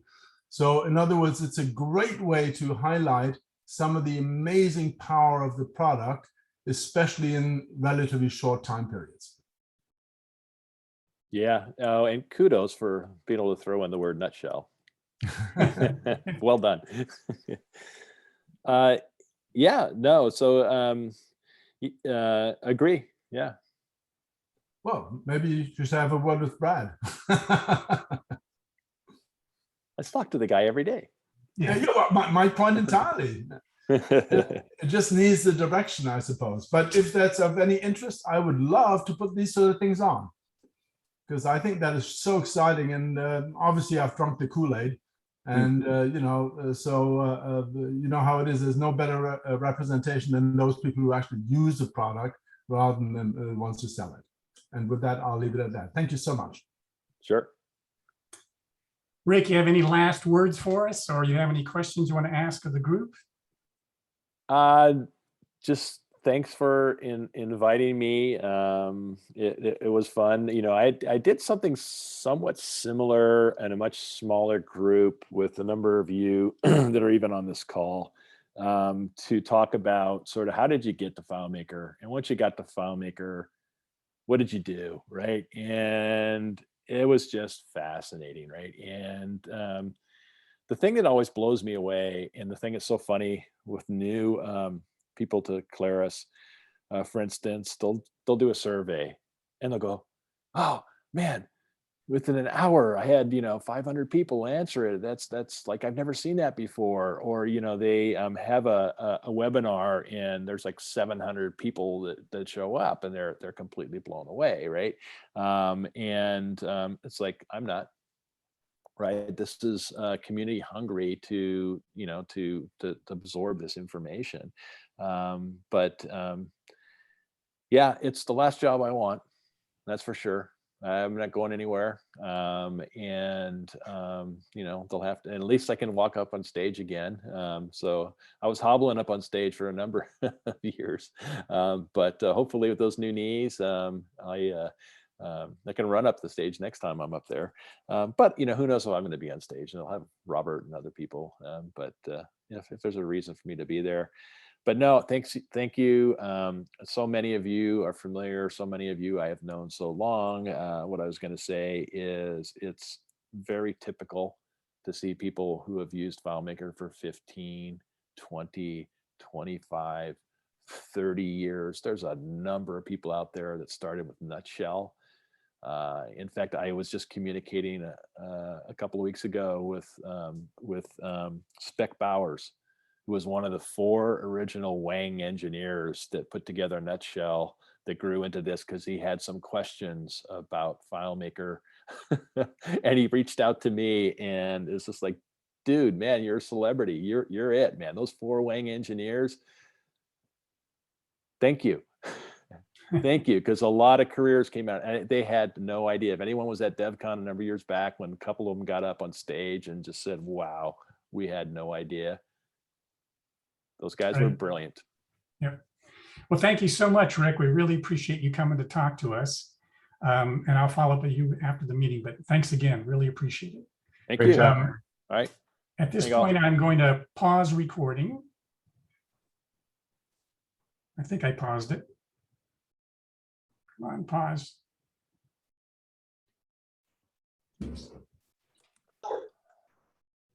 Sure. So I'm coordinating next month's meeting, and we have some space open for people who would like to present. So if you have anything you're interested in sharing, a project you've been working on or something you're exploring, doesn't have to be a big full-blown presentation, just an opportunity to share with the rest of the group something you're interested in or have learned recently or something you've accomplished that you're proud of. I'll put the email address, the board email address in the chat, and just send an email there, and then I'll follow up with you. And I don't know, is Rick still on? Did he have to take off? I think he took off. Okay, because I was going to offer to him too, if there are other people at Claris who, would be interested in talking to the group, that would be fun to do as well. So. We got Louis sitting right there, just looking, like he's itching to present. Yeah. Yay, yes. Vote for Louis. I don't know that I can just yet. I can't follow up after Rick. I mean, he's so good. That, it'd be good too in the future, though. Yeah, we'd love to have you at some point if you get the time to do it. It'd be great to have you. Cool. By the way, to second Jonathan, I've got November. I've got some content, but anybody who is just feeling too rushed by Jonathan, but wants to comfortably deliver some content in a couple of months from now, I'm your man. And I think I've got December, so Christmas. See, the gift that keeps giving. I think they call this poaching, guys. It really is, yeah. Anybody else have any other quick announcements? Can I just remind everybody that when the speaker starts, please mute yourselves. Yeah. So when Dan comes on, please mute yourself. And so Dan has the floor all to himself. So Dan, where's Dan? He disappeared from my screen here. Are you still Dan? Here, Dan? Oh, there you are. Still here. All right. So now we have Dan Whelan from Seed Code, who's going to tell us all about his adventures with AI and FileMaker. So the floor is yours, Dan. You should be able to share your screen now. Awesome. Let's do it. Yep. It's awesome to be with you all. It's an honor for sure to be joining with FMDiSC today in venerated company. I know it. So thank you for welcoming me and allowing me to share with you. So I'm just going to journey through AI with AI and FileMaker here. And this isn't going to be prescriptive. It's not kind of instructing about how to use AI in FileMaker. It's really descriptive of my journey, kind of a process here on a project that I got to recently work on. So, but to get started, I've got a couple of questions here in a minute. I'm going to try to kind of expand all of your screen. So if you wouldn't mind being able to help me out and raise a hand here for a couple of questions in a moment. But just as we get started, a quick note about me. I was first introduced into FileMaker in the FileMaker 13 days. So certainly after hearing Rick talk, I feel like a newbie myself. If he's at some level a newbie to FileMaker, then I'm definitely. But for me, it's definitely been a great home working in FileMaker. Kind of growing up through school, I had two primary intellectual passions, both math and music. Kind of pursued the idea of maybe music performance as a career, or actuarial science, wanting to be an actuary. And so FileMaker has kind of allowed me to scratch both of those itches, that creative itch, but also that inner accountant that wants to solve problems and see numbers balance.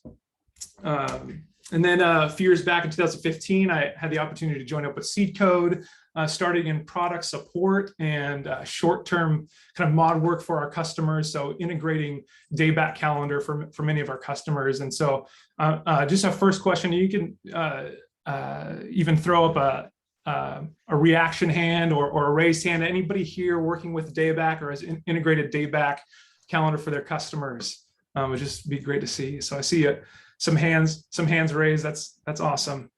Thanks for being willing to participate here. I got a couple more coming up. And as I noted here, I'm admittedly not an artificial intelligence expert. It's probably not too big of a surprise, but if you were hoping to hear kind of an expert TED Talk on AI, I'm sorry to disappoint, but maybe that means my story can be even a little more meaningful to those of us that aren't AI experts like myself. Might provide a little context and maybe some encouragement that hey, like Rick mentioned today, it's early, but it's here. There are tools that are available to us that we can add for our customers. So on that note, another question: show of hands. Anyone here have experience working with or integrating AI into their FileMaker solutions for their customers? I see one hand.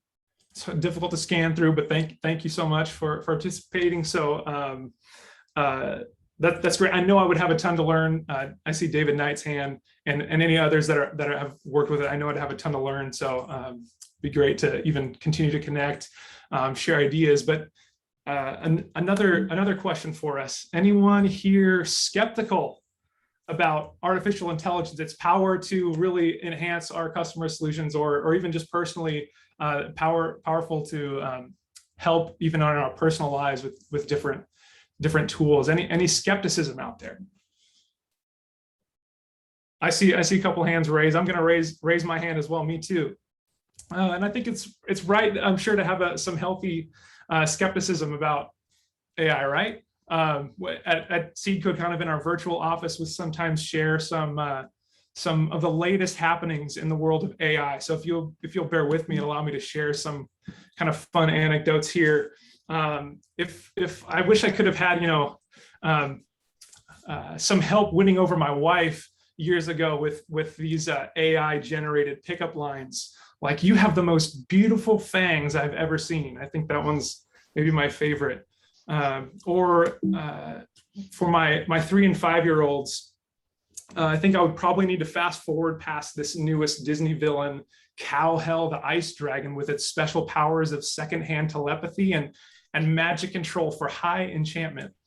I think that's a fun one. And I don't know if you've ever played any text-based RPGs. I've dabbled in that a little bit. But nothing quite like AI Dungeon here, that can respond to just about any input with its AI engine underneath it. You whistle for the dragon to return, it flies over to you and lands on your shoulder, then it licks your face. And the smell is so good that you immediately start licking your own face. So just some fun responses that AI, this intelligence, can return for us. So if you'll bear with me on this one, The video is a little grainy, but I think it's worth it. Fair warning though, if you get motion sick easily, we're about to board a moving Tesla. So here goes. On the screen here, it looks like there's a bunch of traffic lights. And what is that? Yeah, it looks like there's some traffic lights on the back of a moving truck. So the navigation system is interpreting those as traffic lights. And so one response here was, I guess this scenario probably wasn't part of the system's training data. And I confess that I think I would have missed that edge case in my tests. And one more, this was my favorite. So thanks for bearing with me on these. If you need a new dessert recipe for tonight, I might suggest this aqua bunny cake, where step one, we put the bunnies in a narrow basket and let float to sea. It kind of gets a little morbid from there, so I'm just gonna leave it at that. All right, so thanks for bearing with us. I just wanted to start off with some fun of what AI can kind of do, some fun examples, but also maybe reasons for some healthy skepticism, right? All right, so a little backstory on our customer, Blueprint Capital REIT. So Blueprint Capital REIT began as a construction lender for its network of builders. And shortly after their inception, they enlisted seed code to build a custom app to manage their loan origination and loan servicing. So the FileMaker app would manage a lot of the process for their loan origination and beyond. But quickly their business model grew to include kind of all facets of the construction project lifestyle. So from evaluating and sourcing new deals, new projects, to budgeting and financing those projects with construction loans, and then completing plans and permits for the projects as well, and even helping market the properties for sale. So really kind of end-to-end support for their builders and their construction projects. And then after some time as a real estate investment trust, they began their own construction projects. So building these beautiful, affordable apartment homes in the Seattle area, adding to their growing portfolio of apartment homes. And then to help manage these projects, Seed Code built an accounting module in their FileMaker app to set and update project budgets, receive and categorize invoices for those project costs, and then export costs and payables to their other general ledger application that their FileMaker app balances with. And then it wasn't long before Blueprint realized that with this right software that they had, and also their very talented, small but talented accounting team, they could offer these same accounting services to their customers, to their builders. So fast forward a few years, and Blueprint is now providing bookkeeping for many of their builders, companies, and projects. So it's really great service for their builders, where the builders can focus on their primary expertise in building new projects and building new buildings here in the Seattle area. So there was a building problem though, as project volume increased, because there's a growing invoice processing burden. Early on, the system that we had built for them to code and process these invoices worked great when they were managing their internal projects, but it didn't take long before they were needing to process 1,000 or more invoices per month with an accounting team of a few individuals. So that was just a growing burden on this accounting team, spending late nights, long hours to finish the accounting process and processing these invoices. In particular, there'd be a month-end push where a lot of the builders would email in a number of invoices, or even bring in a shoebox full of invoices to be scanned into the system. And to get these invoices processed, you'd be familiar with the steps for the user entry. They'd select an invoice vendor, a project, and a cost code to categorize the invoice, input the invoice number, date, and amount. And we did what we could to streamline the data entry to kind of mitigate the issue as best we could. All right, so just take a quick look at the invoice entry screen. Yeah. And I should have mentioned earlier that believe there should be time for some questions at the end, but Barry, if you wouldn't mind keeping track of questions and I'm trying. feel we only free. have one so far. Okay, great. Feel free to interrupt me as we keep going. So no worries. Yeah, so let's take a quick look at this invoice entry screen. Again, invoices would be received in a number of ways: via email, manually uploaded, or scanned into the system. And then on a project, the user could then code their invoices. So here's our invoice entry screen. I went through a couple of revisions for data entry to streamline. So we've got the invoice on the left-hand side, the PDF document, and then some invoice details here where the user are going to enter in the important details for that invoice. And to help make entry faster, we added some ability to enter a shorthand for a vendor or for a date to just try to get them moving as quickly as possible.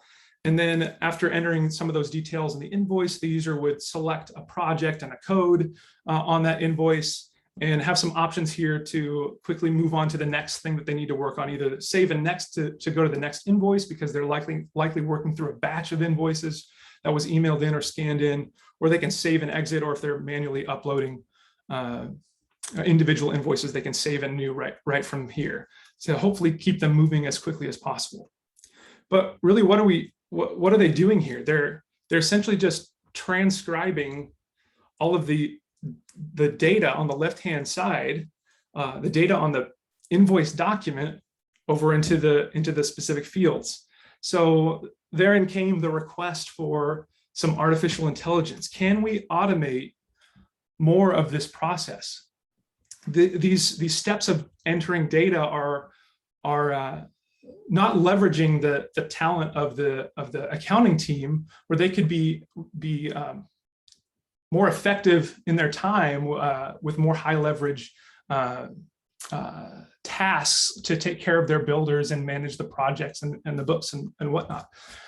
So again, that's more specifically on, can we automate this? Can an OCR, an optical character recognition tool, extract data directly from these invoice documents? And beyond that, can this same OCR or maybe another AI tool predict invoiced cost codes for us so that a user doesn't need to select the cost code, that category for the invoice on every single invoice?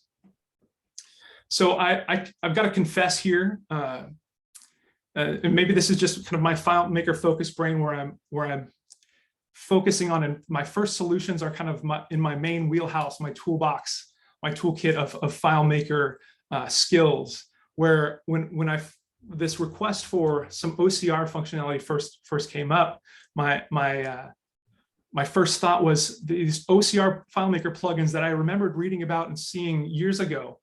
I don't know if you've had similar experiences where your first solution is kind of that, what is that file? What can I do in FileMaker to solve this problem? But on the FileMaker platform, we're not restricted. We know this. We're not restricted to a set of tools designed just for our ecosystem, right? We've got a worldwide web of services and APIs that are available to us through the integration capabilities that FileMaker provides. So we were given the green light to do some exploration and try to find what would be the best fit to help reduce the workload around processing invoices for the accounting team. And so that led me just to kind of get my bearings on what was available. I started researching OCR vendors, finding several generic options that extract text from a variety of documents. We may be familiar with some of these kind of OCR tools. It just returns a text, potentially a text blob representation of the text on the document or image. And then also found some other services that are tailored specifically for processing invoices and receipts. So to kind of narrow down on the best contenders, since there were a lot of options here, I settled on a few goals. First, the service needed to offer API endpoints for uploading docs and retrieving results. This may be an obvious one, but there are a number of services out there that can process invoices, have an OCR capability, but either may require you to email in invoices to their system or use their their online portal in their web interface to upload docs or some other way of getting the documents to them to be processed. We wanted a tool that we could integrate without disrupting our users' workflow. We already have a system for them to upload docs in multiple ways, like we talked about. So if we can integrate an API, then we can add some functionality without having to disrupt users here. All right, so it also needs to extract specific fields to invoices. Like I mentioned that a generic OCR service can return document text, but we can't use a text blob for our purposes. I wouldn't be able to parse accurately a text blob result once the OCR has processed the document. We need to know specific values like vendor, invoice number, date, tax, total amount, and so on. And more than that, it needed to handle a wide range of invoice formats, of invoice templates. To extract specific fields on invoices, some OCR vendors need you to annotate individual invoice templates. So on this template, the invoice date is always on the top right, and the invoice number is always on the top left, and the vendor appears on this specific spot in the document, and so on. But Blueprint has worked with over 1,500 vendors and counting. So we need an API that can process unstructured invoice docs where I don't have to define where specific fields are.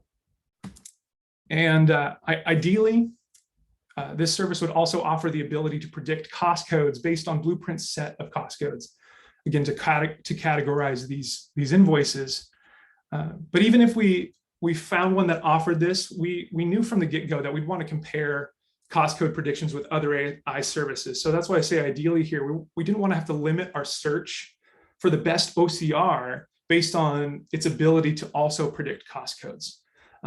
We figured that once we have the OCR results, we could use those results to query another AI service. Now, it's easy to think that points 2 and 3 are still kind of just OCR problems, and that the AI, artificial intelligence portion, doesn't really come into play until number 4. And in fact, in talking with our customer, that's often how we would almost describe these different steps. That extracting the fields on the invoice, that's an OCR problem. And then to attempt to predict cost codes, that's going to be where we need to add some AI. But for a service to be able to interpret an invoice and tell us the invoice date, for example, distinct from the due date, that's an incredibly powerful layer of AI at work, right? So some services claim they could do this, but maybe required a large upfront investment to get started. But we found a number of options of services that either provided free trials, low startup costs, that we could see this working on various formats, various invoice templates that Blueprint was receiving. All right, and after some testing, one particular service clearly rose to the top for our needs. Verify, it's called here. Feel free to jot that down if you want to take a closer look. But not only was it faster than other services that we tested, often only taking about 3 seconds to process a document from the time we upload it, which was about twice as fast as most of the others that we had tested. It also attempted to predict cost codes right out of the box, with the promise of the ability to train the model to get better cost code predictions over time. But even more than that, it returns structured JSON results. So let me zoom in here. The results from processing an invoice would be returned in this format, telling me in a key value pair what the invoice date is, what the invoice number is. Not all services would do this. This made it Verify very easy to integrate and extract values out of, easier to process. So just taking a closer look here, it's kind of a truncated result. And if you're interested in kind of the curl request that we call to get these results, we'll look at another example in a moment. But here's a truncated result from Verify. So obviously to extract the invoice date, we can just call JSON get element, the FileMaker function, to extract that value out of wherever our result is stored. This is different from some of the other services that we looked at. Many other APIs would return results like this, essentially an array of objects where the field name is a value in a key value pair. So it'd be much more work on my end, on the developer end, to process these results, right? And the problem would expound even or expand when looking at invoice lines. Verifies invoice lines would return in a logical array of lines, where again the field name is a key in that invoice line object, where other APIs would return an array of individual cells in the table of invoice lines. So we'd have to process every single cell to make sure that we fully extracted all of the invoice lines and amounts for a particular invoice. All right. So as easy as it was to pull kind of these meaningful specific invoice fields from the verify results, the raw OCR result alone couldn't link related records to invoices for us, right? So in the case of vendors, we augmented the OCR result with some logic in FileMaker in an attempt to essentially train the database to assign the correct vendor to invoice. Now, this might kind of look like AI. It's not really, but to the user, the end result felt like they were training the AI to assign the correct vendor. So when a user selected vendor, to train the database per the OCR results, we would create a record in an OCR entities table where we store the primary key of that vendor that the user selected, as well as the OCR name and address. All right, so when another invoice comes in, we can find the matching vendor based on their OCR name and address, essentially using the OCR result as the key for us to find the primary key of that vendor and then assign it on that new invoice. So again, it was really exciting to hear from our customers that, wow, I processed one invoice, I assigned the vendor that didn't get automatically assigned, and then I processed another invoice and that vendor was automatically assigned for us. So that was exciting, and some just initial results when we enabled these features for our users. In the invoice, in the month-end invoice crunch time for processing all of the invoices at the end of the month, which typically takes about a week, they were able to complete that process in about a day and a half sooner than typical. So it definitely made an immediate impact to add this AI functionality. And really, what have I done so far to this point is integrate with another API service, yet to the user, we're adding powerful AI to help the invoice processing. All right, but we didn't want to stop there. We still had this goal to predict cost codes on invoices so that the users wouldn't have to always make that step as well. We wanted to complete the process of filling in all the invoice data if we could. So as we were processing, thousands of historical invoices as we initially set up this verify OCR service, we would check their original prediction for the cost code against the code that was actually assigned by user, right? And if the prediction was incorrect, we used verify's training API calls to train the model. But it didn't really work for our needs. It was only correct about 25% of the time, even after training with thousands of invoices. And I'm not quite sure why that was the case here. Maybe verify's modeling wasn't expecting, hundreds of potential cost codes to have to pick from. But regardless, we didn't have to regret our choice in OCR vendor. I mentioned earlier that we had this vision of comparing cost code predictions with other AI services. Right from the beginning, we wanted to do that. So again, the idea was that we can utilize the results from our OCR to then make predictions with other AI services. And that's what we did. That was kind of our next step. We integrated with another AI service called ITO. And we chose this one in part because it provided examples of our very cost code problem we were hoping to solve. It was very well documented. To me, at least, it felt like it was a short learning curve just to get started. The first step was creating a table in ITO from our invoice and OCR data. And then we included the cost codes, of course, the vendor ID, the invoice descriptions, amounts.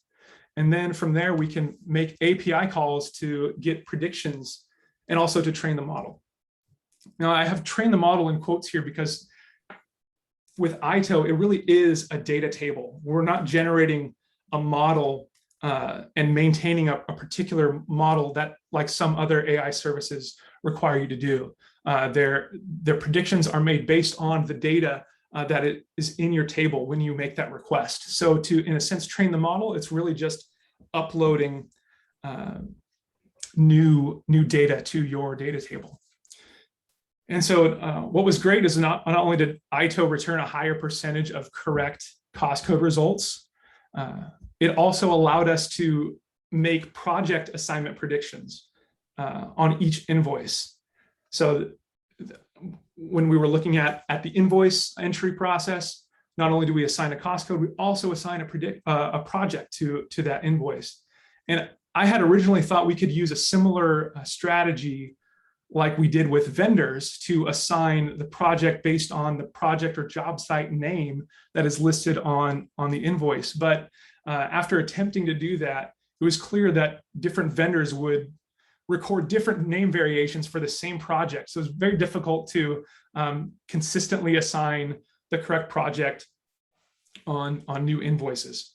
But with this ITO service, we could attempt to predict projects like we can with codes. Let's take a quick look at kind of a pared down script of what I'm talking about, just to give us some context here in FileMaker. Again, this isn't the full script, but it includes the kind of the main steps here for retrieving cost code predictions once we have that ITO table set up. So we need to know our prediction URL, our API endpoint, and ITO also supplies an API key.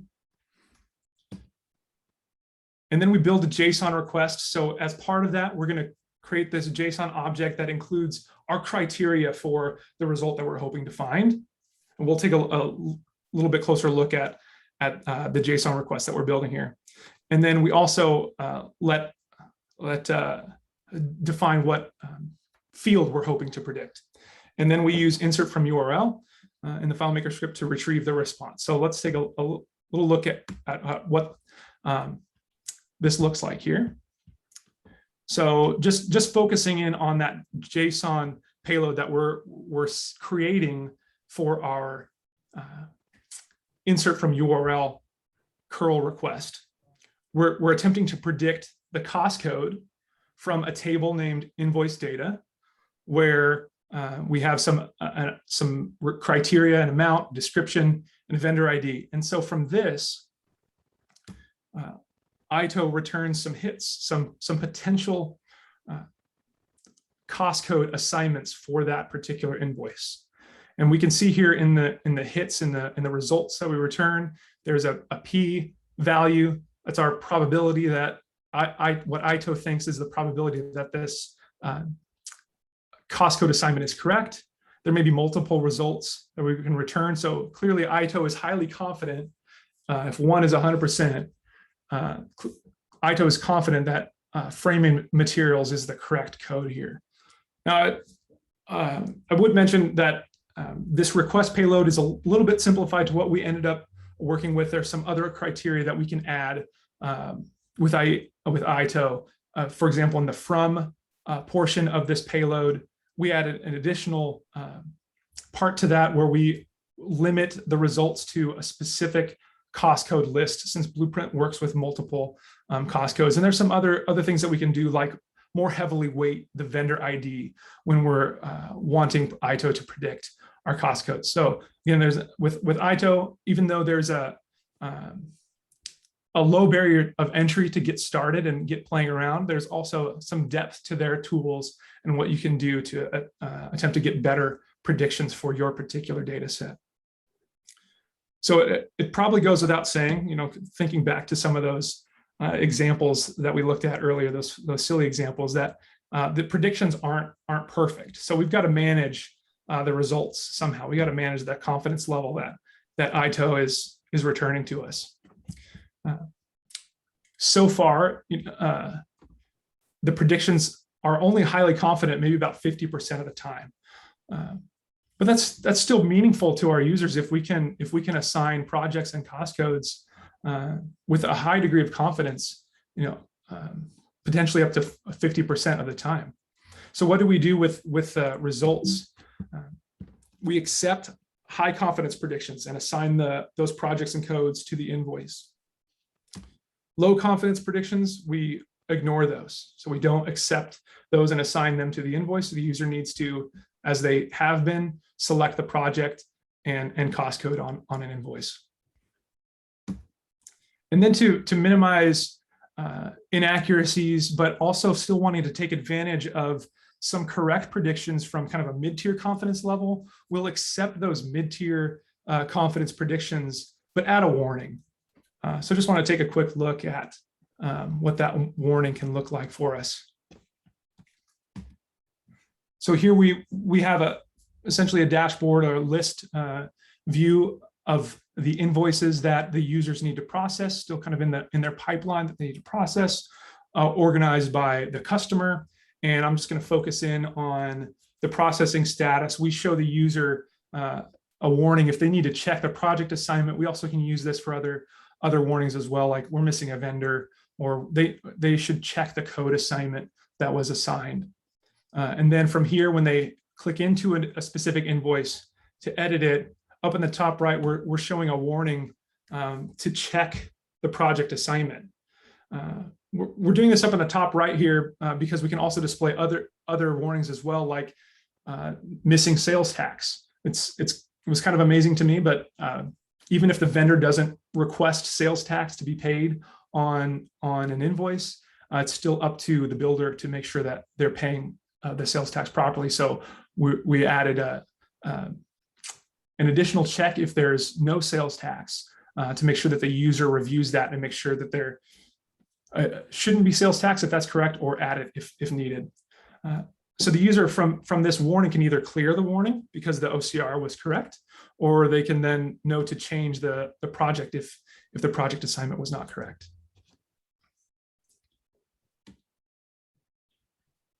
All right, so although continual training of the models with more data should improve the results over time, we expect those improvements to be marginal, right? We had seeded the original models, the original data table, with years of existing invoice data. So new data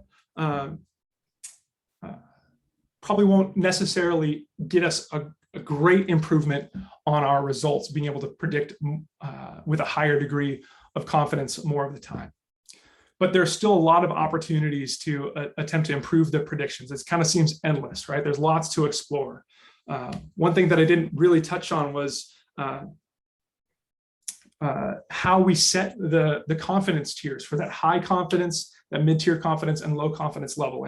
And to be honest, that's really more of kind of an art than science at this point, where we review the historical data and the cost code prediction levels for the confidence levels from ITO, and then set those tiers manually, rather than having the system attempt to adjust those tiers based on new data. So that would be a next step that I'd love to explore, how we could have the system adjust its confidence tiers to reject low confidence predictions, accept high confidence prediction, and then warn on that mid-tier. And then, of course, we could review and massage the historical data. So we already discussed with our customer that there's some ambiguity in what cost code to apply in certain situations. they may have decided now to assign a certain type of invoice to a particular cost code, where in the past some accountants were assigning it to a different cost code. And obviously that with that data in our model, that can affect cost code assignments going forward. So if we reviewed that historical data, we could potentially improve some accuracy based on how they're coding those invoices now. And I mentioned there are a number of options with ITO's API. We're using the prediction option, where we want to predict a missing piece of information. They can also, there's another API endpoint to offer suggestions, as if like you want to suggest potential new products based on some other criteria that maybe a user is looking at a particular product and you want to offer other suggestions. That would be a different endpoint with some different qualities to their AI model for that purpose. And then there are other specific details to really refine the query. So we could attempt to go deeper there to see how if we can get better results. And of course, we could set up models with other AI services for comparison.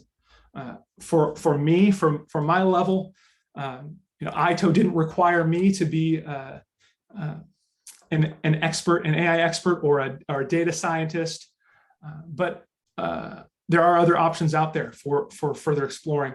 They seemed a little more daunting again than how I could get started with ITO, but it would be great to spend some time, set up other AI services to compare the quality of the results. All right. So I've got another little bonus item that we could take a look at, but that is the bulk of my talk, my journey with AI in FileMaker. And so I'd be happy to, I think we've got maybe 10 minutes or more, Barry, to review questions if there are any, or we can take a look. You would take some questions on what you've shown so far. Anybody have any questions? Yeah, how long has this been deployed, and what feedback do you have from the users? Great question. So it's been deployed, the initial OCR functionality, including the field extraction and vendor assignment, has been deployed for about 6 months. And then the AI cost code predictions for about half that time. And the great response initially from the users was in part their evidence that the time was so greatly reduced for that month-end crunch time that they weren't spending as much time on the invoice processing portion. The other kind of anecdote from management seeing it work was that this quote, "This is literally magic." And so those are kind of always the words that you love to hear about implementing a new feature for the user, and definitely had an impact on their time to process these invoices. Okay, any more questions?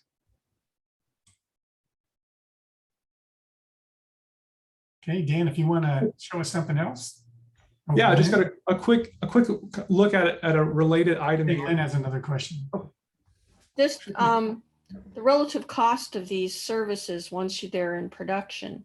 I mean, is it like pennies per query, or how do they license? Great question. So the OCR service that we went with has a minimum of $500 per month to process those invoices.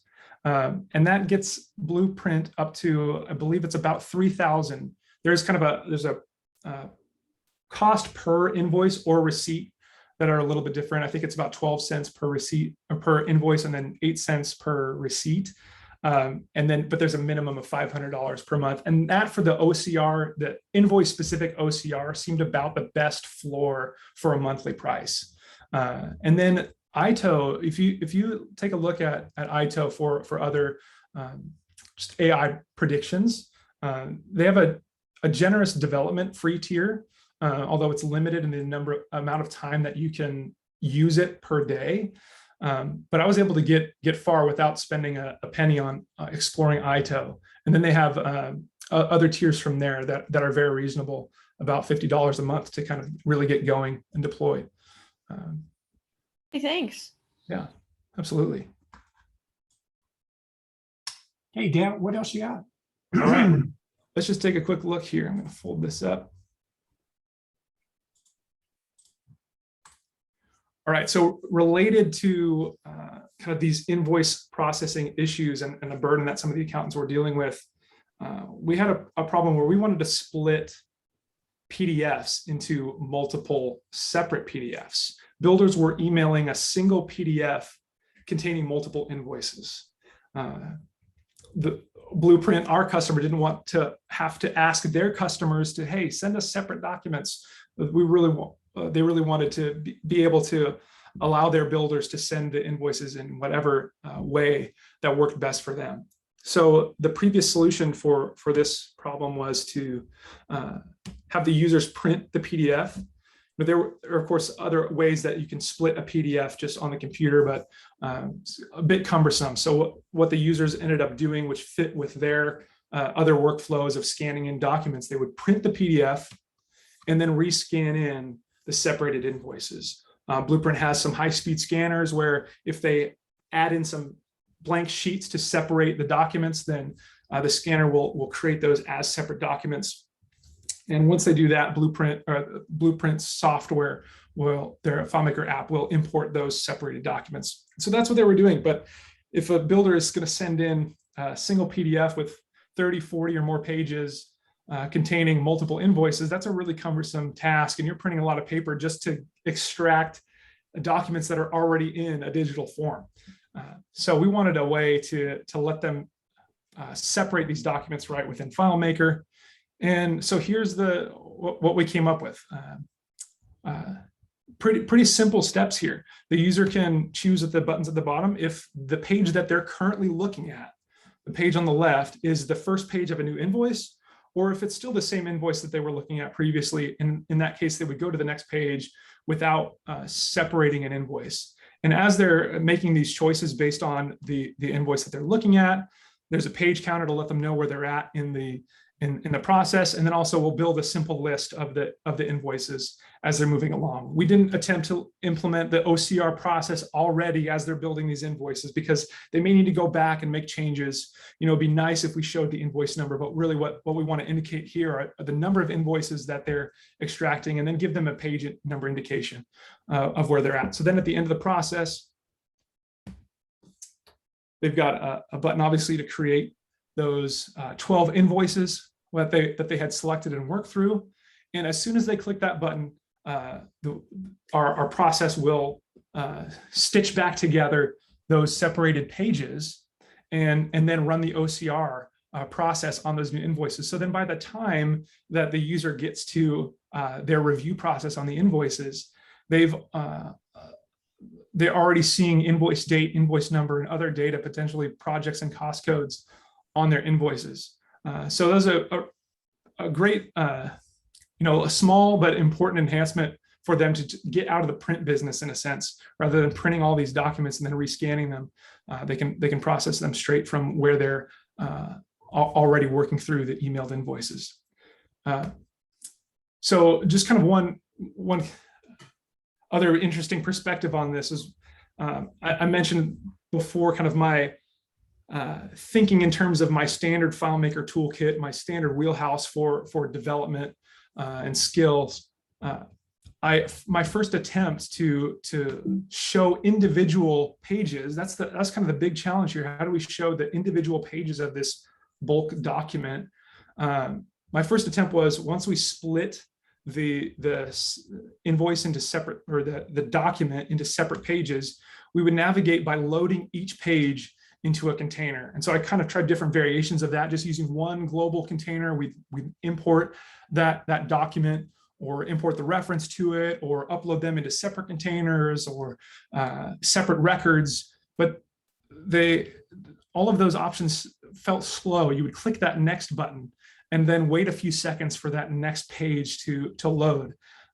Some options were a little bit better. Some of those variations were a little bit better than others, but still felt slow. And we really needed this to be faster and better than their print and scan methodology if they were going to accept this new feature. So what ended up being much faster was to display the PDF in a web viewer using the PDF.js library.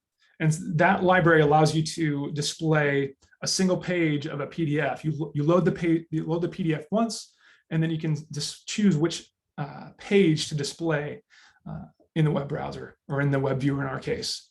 And then to navigate pages, we would make a simple perform JavaScript in web viewer to run the PDF.js function to change the page.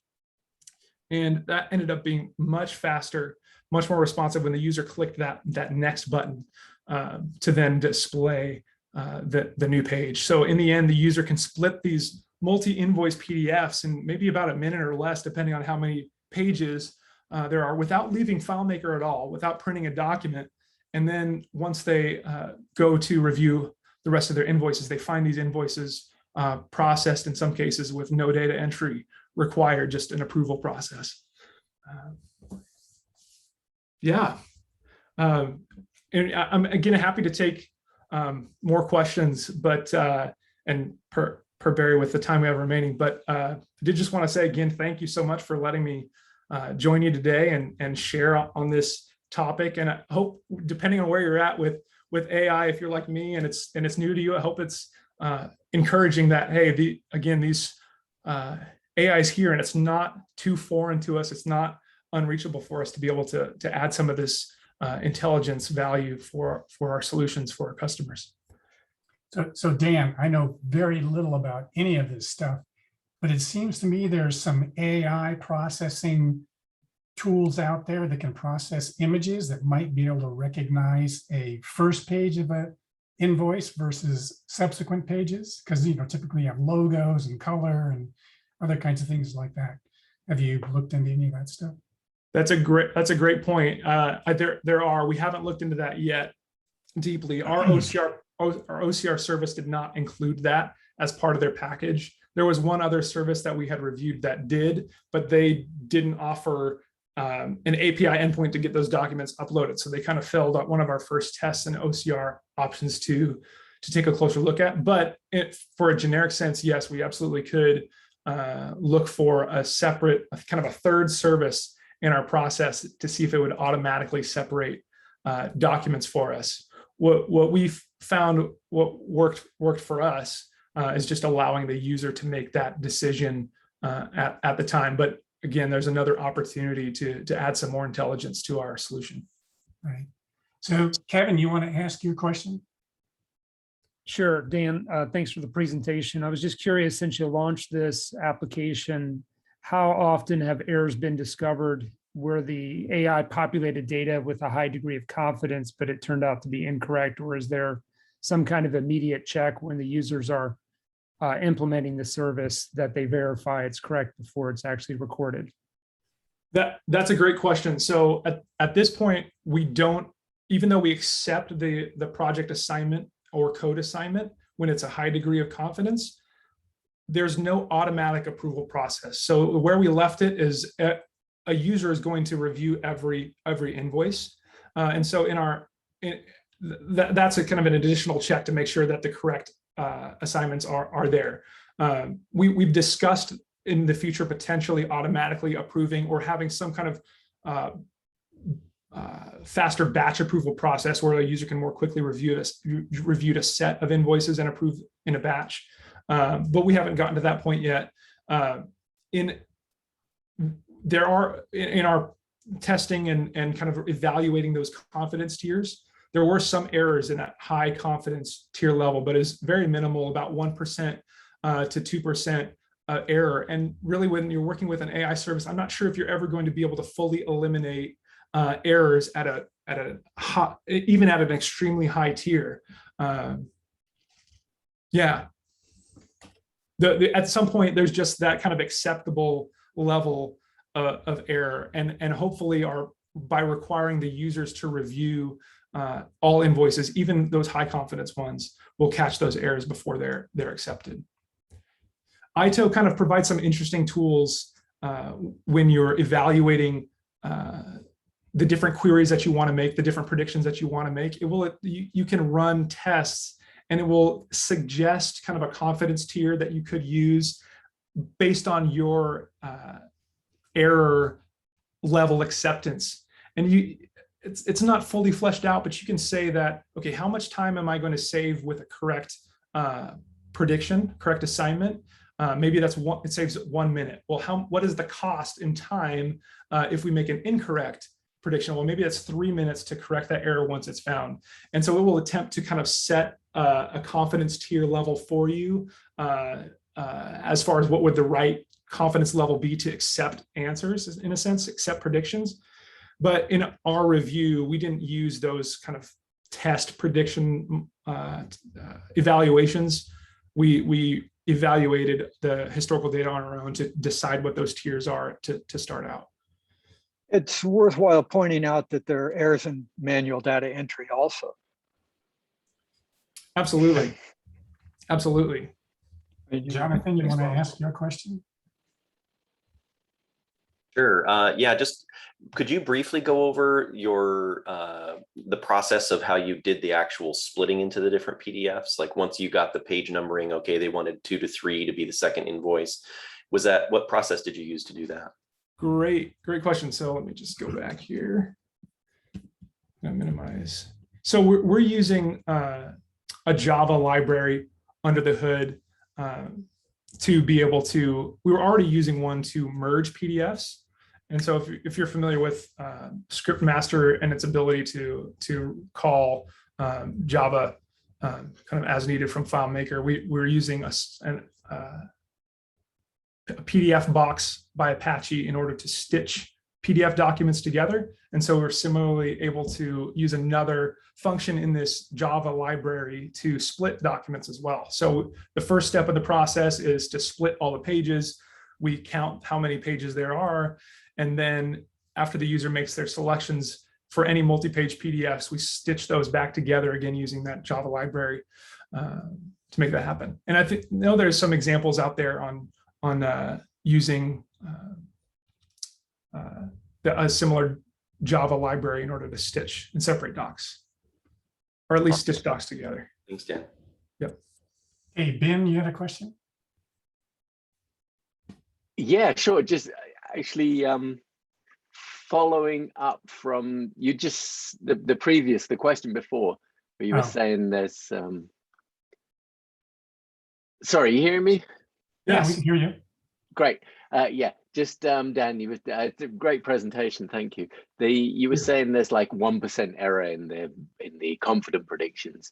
So do those errors get fed back into the model? Does that make sense? So great question. So they would, because once the invoice is fully marked approved, that's the time that we use to then, or the opportunity that we use to then update the data model. So if there are errors that are accepted, then yes, that's going to affect our data modeling going forward. So that's why we have that review process. Again, we're requiring users to review each invoice and then flagging those ones where there's less confidence to hopefully again have that accurate data for all of the invoices. So theoretically, over time, it will get better and better. Is that hopefully? Hopefully, theoretically, I mentioned that we're not holding our breath to see vast improvements on it with this particular model unless we make other changes. Again, because we seeded the model with years of invoice data. So it's not likely that month by month we're going to see vast improvements. I think we would need to potentially I mentioned one potential next step would be to kind of review some historical data. Maybe there's particular cost codes that we know have been interchangeably assigned, and so we can omit some older data to try to refine the cost code assignment to more accurately reflect how they're currently coding those invoices. But yeah, certainly there's opportunity and a hope to see marginal improvements over time.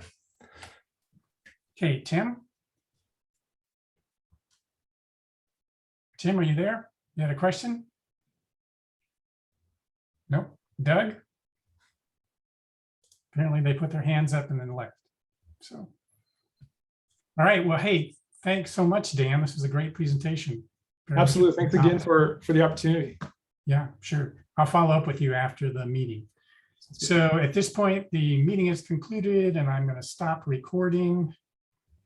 I can find the right button here.